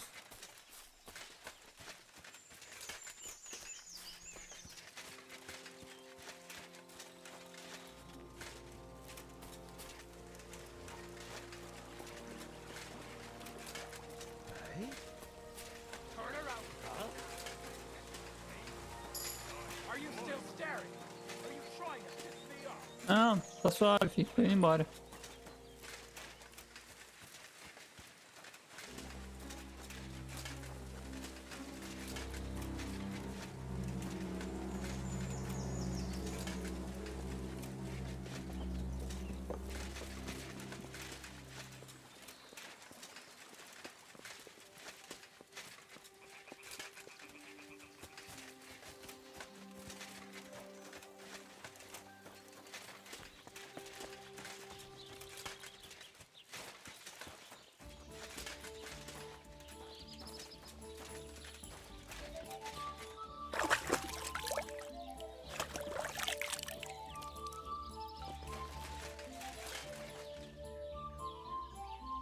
Good morning.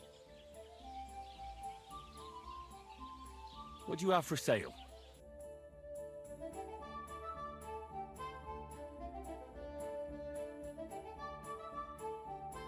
Caralho, mó caro, mano.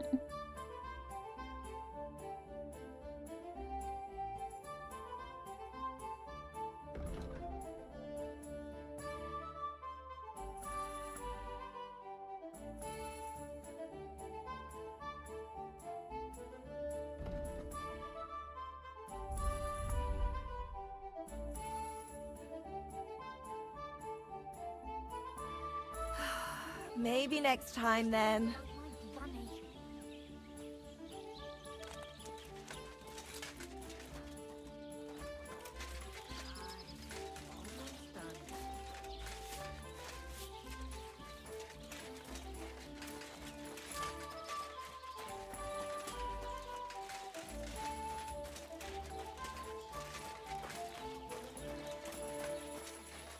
God bless you.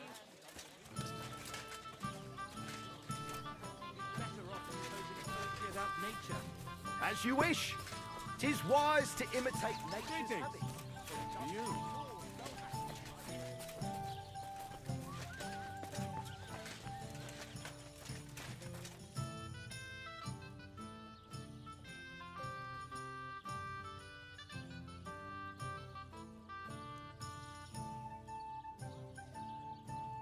What's going on around here, innkeeper? You're not going to believe this, but 2 local lads claim they found a water goblin's treasure. And what did they find there? Are you sure they didn't make it up? I thought so too at first. They're foolish lads, so I wouldn't be surprised. But then they ordered wine and paid with silver. Their purse was jingling with groschen. Would you happen to know where I could find these lads?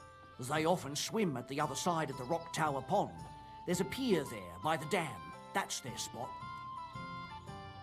You have a water goblin here? It would be a wonder if we didn't, with all the... If you follow the right bank of the Rock Tower Pond...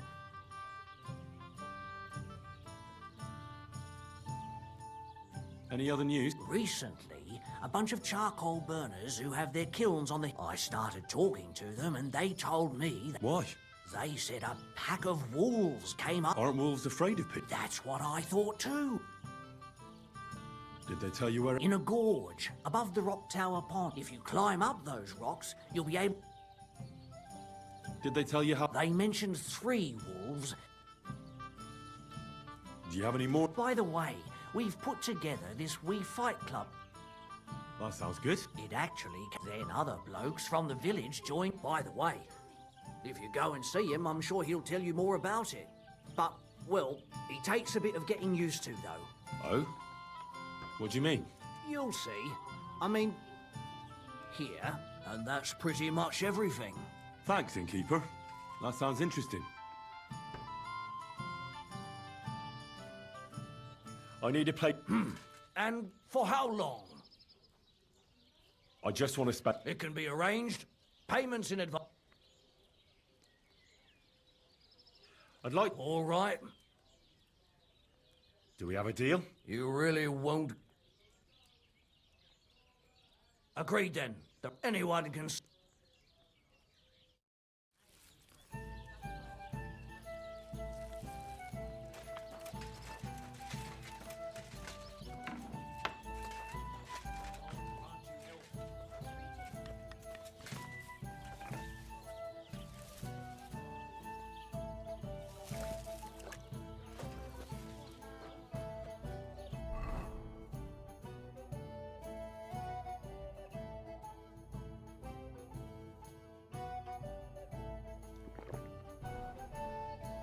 I'll be right there.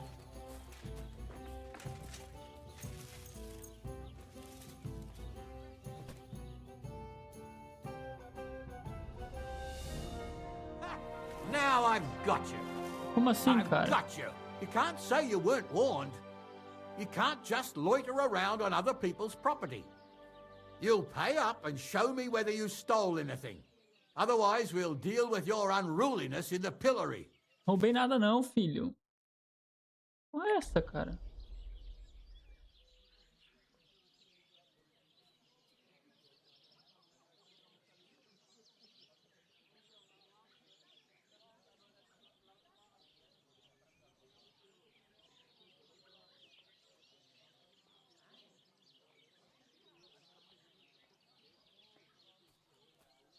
Look, can you keep a secret? What are you talking about? What secret? I was looking for the latrines. I couldn't hold it any longer. That's where you were looking? Are you shitting me? No, but I almost shat myself. Shut up!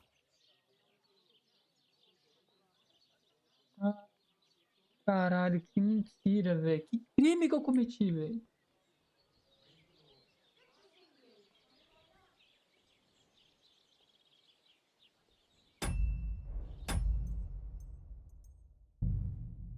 Nossa, lá atrás. All right, I'll pay. Now, show me what you've got. All right. Nada. All right, then. In that case, an indulgence will suffice. Caralho, ele roubou todo o meu dinheiro, filho da puta, velho. Não era aqui que eu dormia, velho? Onde que é o meu quarto? Missing. Thank God.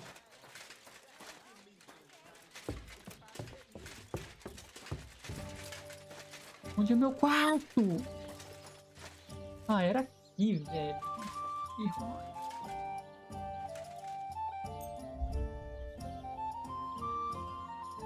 Dinheiro pra cá. Todo.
Mi-am montat primul. O foi.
Acho que posso comer aí, na moral?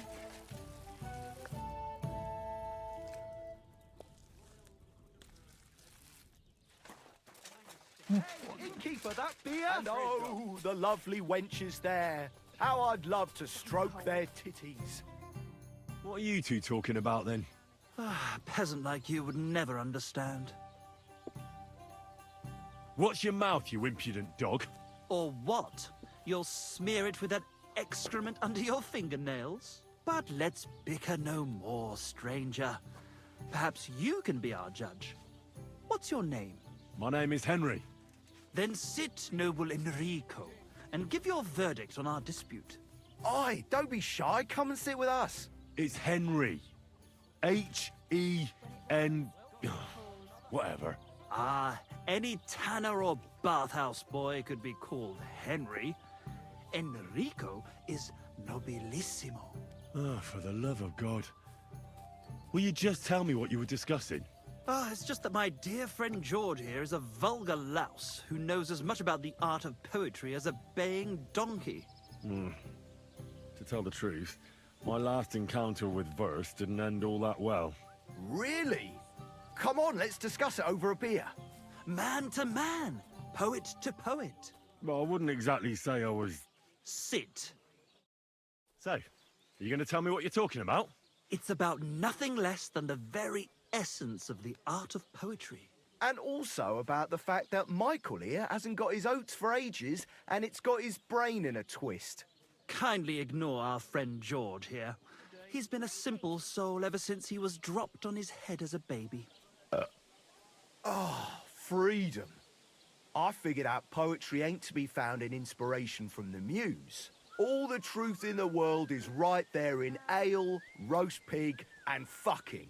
To the point where fornication and drinking leave no time for actual composing. Better to forego the pleasures of the flesh and give oneself to art. Honorate l'altissima poeta. Aye, aye. Keep your hair on, mate. As I said, he's not in his right mind. He once met an Italian poet, and ever since he thinks he's Dante Alighieri. Alighieri, you dolt. So what do you think, Enrico? Where should a poet seek inspiration? Why go looking for muses when the whole of God's green earth is filled with inspiration? Like George says, wine, women and song. That's the only poetry you need. I told you so. Let's drink to that. However you look at it, you, my friend, as a worldly... And highborn. Clever. Experienced. Intrepid. Unique. In short, just the right fella. You might be able to help us out with something. Look, I don't have all day, so if you have something to say, get straight to the point, without all the poetic horse shit. That's exactly our way, friend. Short and to the point. That's us. Enrico, we are in need of an adventurer. My name's Henry. H-E-N... something. In short, Enrico, we're in need of an adventurer, a man of action, a man of goodwill, a man of knowledge, a man. A fucking good fella. A fellow who helps his fellow man. Aspiring minstrels. If only you knew, mate, what genius is sleeping in our throats. Songs just waiting for a voice to raise you to the heights of glory. Imagine it. An ode to Henry, the hapless, hoe-wielding hero, harassing the heartless hordes of humans? That's it! Hark, Henry the Lionheart! The only thing missing for you to achieve glory is... a lute! We need a lute! All right, but where would I even get a thing like that? In the words of the poet, una volta corre il cane, e una altra la lepre. He who seeks shall find, or something like that. And finding it won't be hard. We've done a bit of snooping, and there's only one in these parts. It's hanging all forlorn on a wall at the carpenter's in Troskowitz. The house directly opposite the Rathaus. It ain't no use to him, but he won't sell it, the tight ass. Well, if it were in our hands... In our hands, it will sing like a nun on Sunday. And it will be the torch lighting our way from this provincial purgatory to the gates of Kuttenberg. Torch? Shit, you want to fucking burn it? It's a metaphor, you ignorant oaf. All right, I'll see what I can do. Please just quieten down for a bit. Certainly. Have no God fear. bless you. Good to see you. Do you really think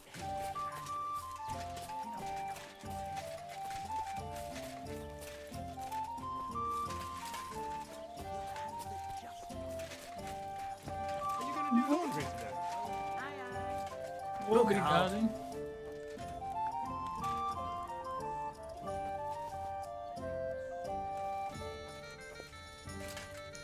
Porra, tô porquinho. Para de comer.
Mano, é lá na puta que pariu ainda, velho.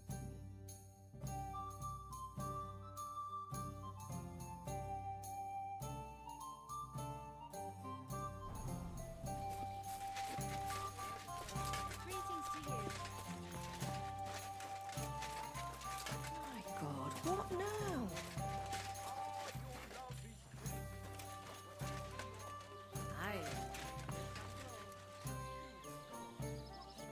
I'd like to play dice. What game would you like to play?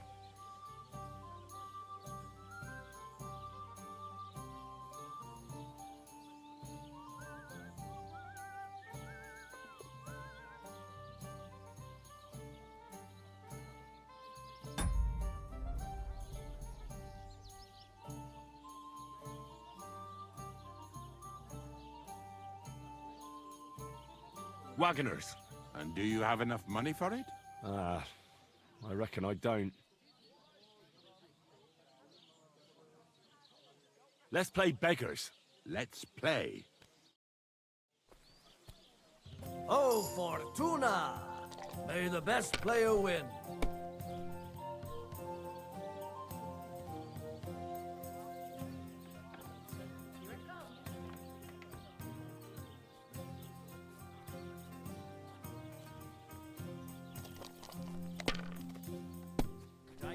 God bless you.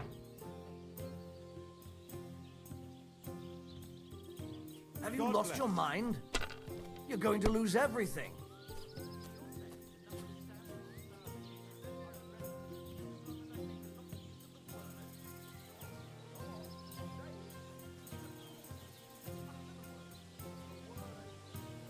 Greetings. Good to see you.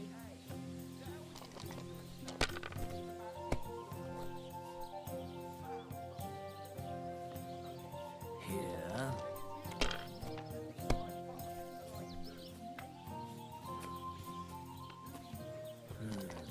Good day to you.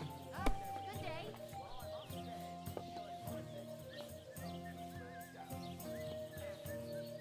Damn it. They're yours, lad.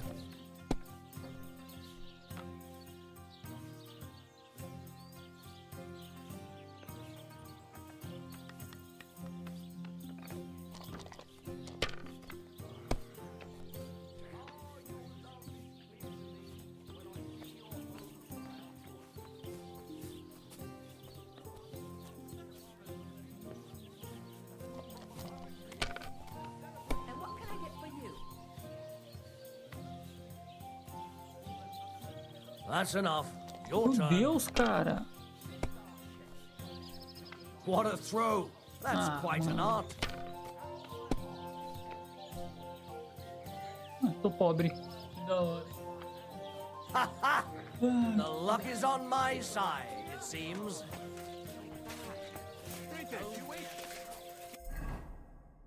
Então, on.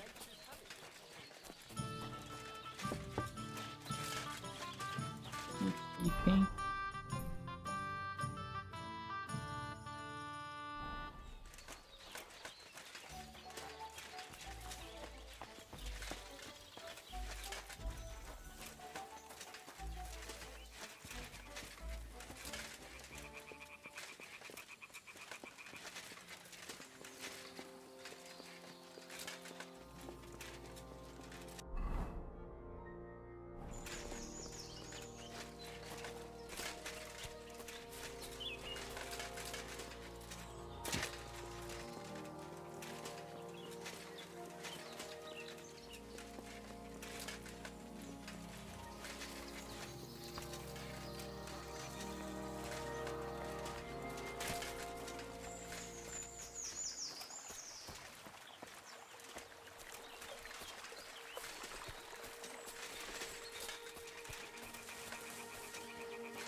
God bless.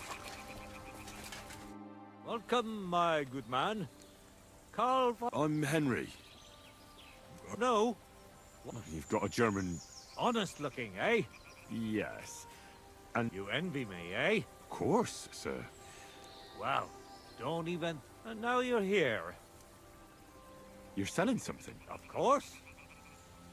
Gifts from heaven? Just what I said. It's a bit when folks go home from the tavern, often as not they're pissed as and from time to time they drop something. Or even all nice stuff it is. I'll have a look.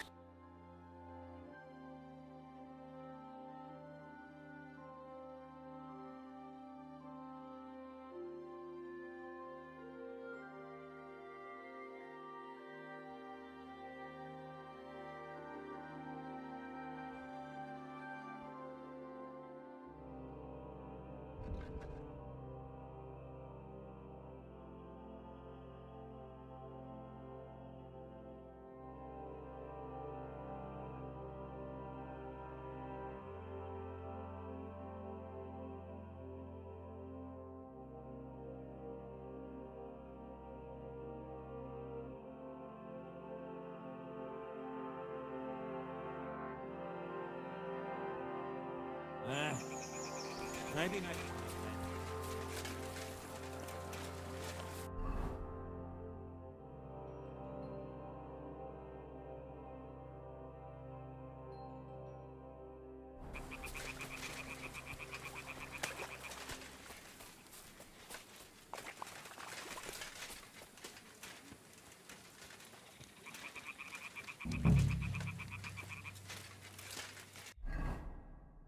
Quebrado. Armas danificadas. Qual? Tudo? Como consertar o escudo?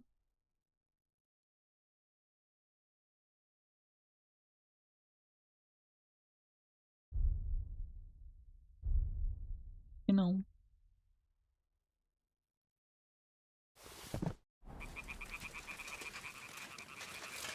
Danificado ainda.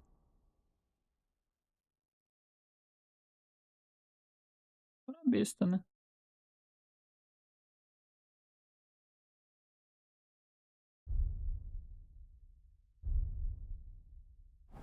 Não tem como acertar ela.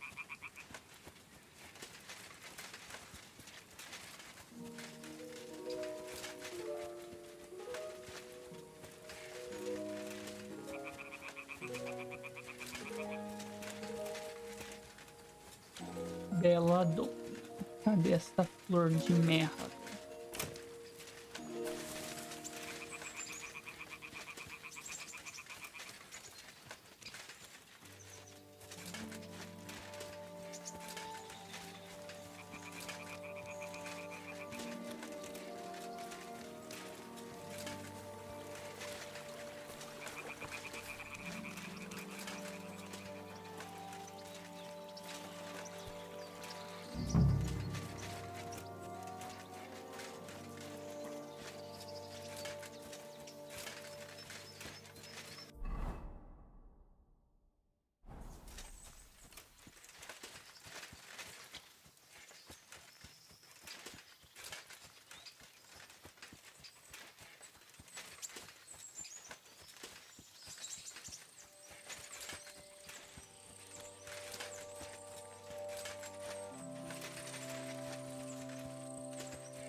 Silver from his pocket, but his hands were shaking so bad the coins fell into the shit he just laid. Still, we made him pick them all up and wipe them clean. They still smelled like arse after that, though.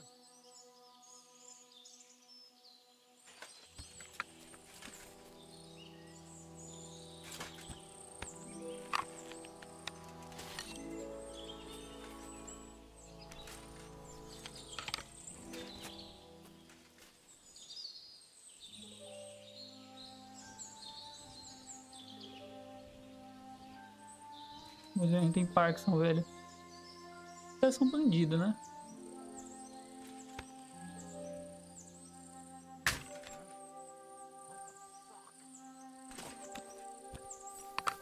Tá de sacanagem que eu, velho. Meu Deus, tá... Show your stuff!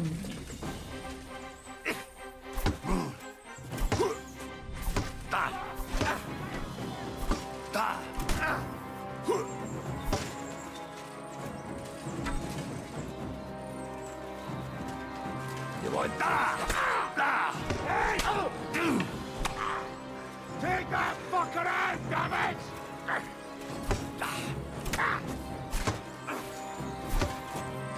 I've been waiting for you! Não toma, então.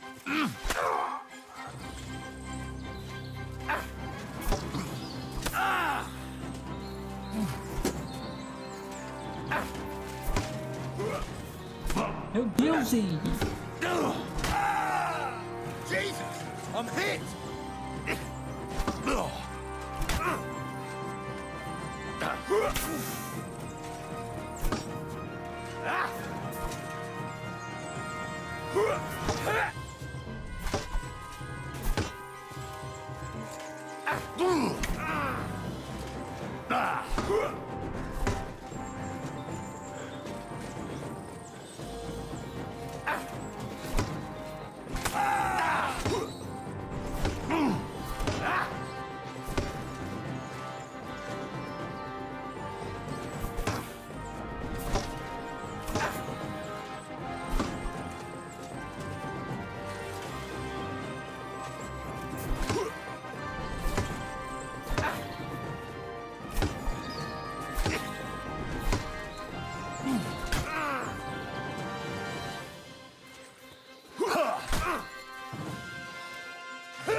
3 marteladas na cabeça.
Show your stuff!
Seu amigo, velho.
Quase indo pro caralho.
Could this be the pier from Zdeněk's story? He said Matthias carried Kuba's body up the hill from here. Up to an old oak tree.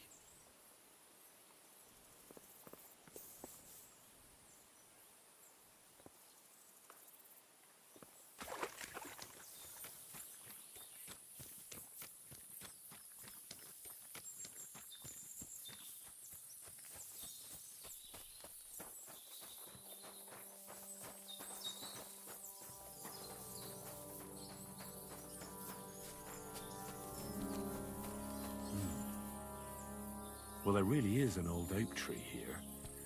But what was the rest of the story? Something about smashing the axe on a rock.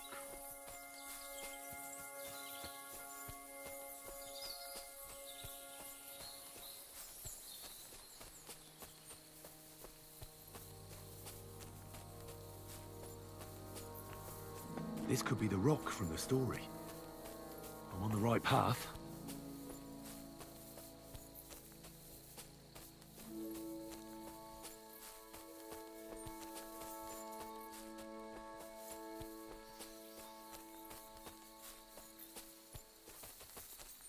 A grave under the tree, overlooking the valley.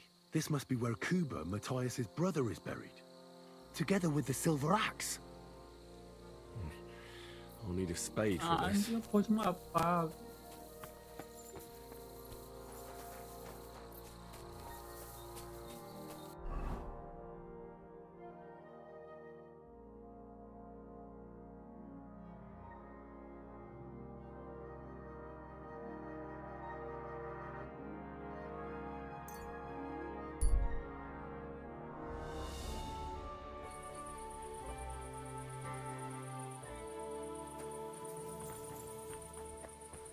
What's the hold up, innkeeper?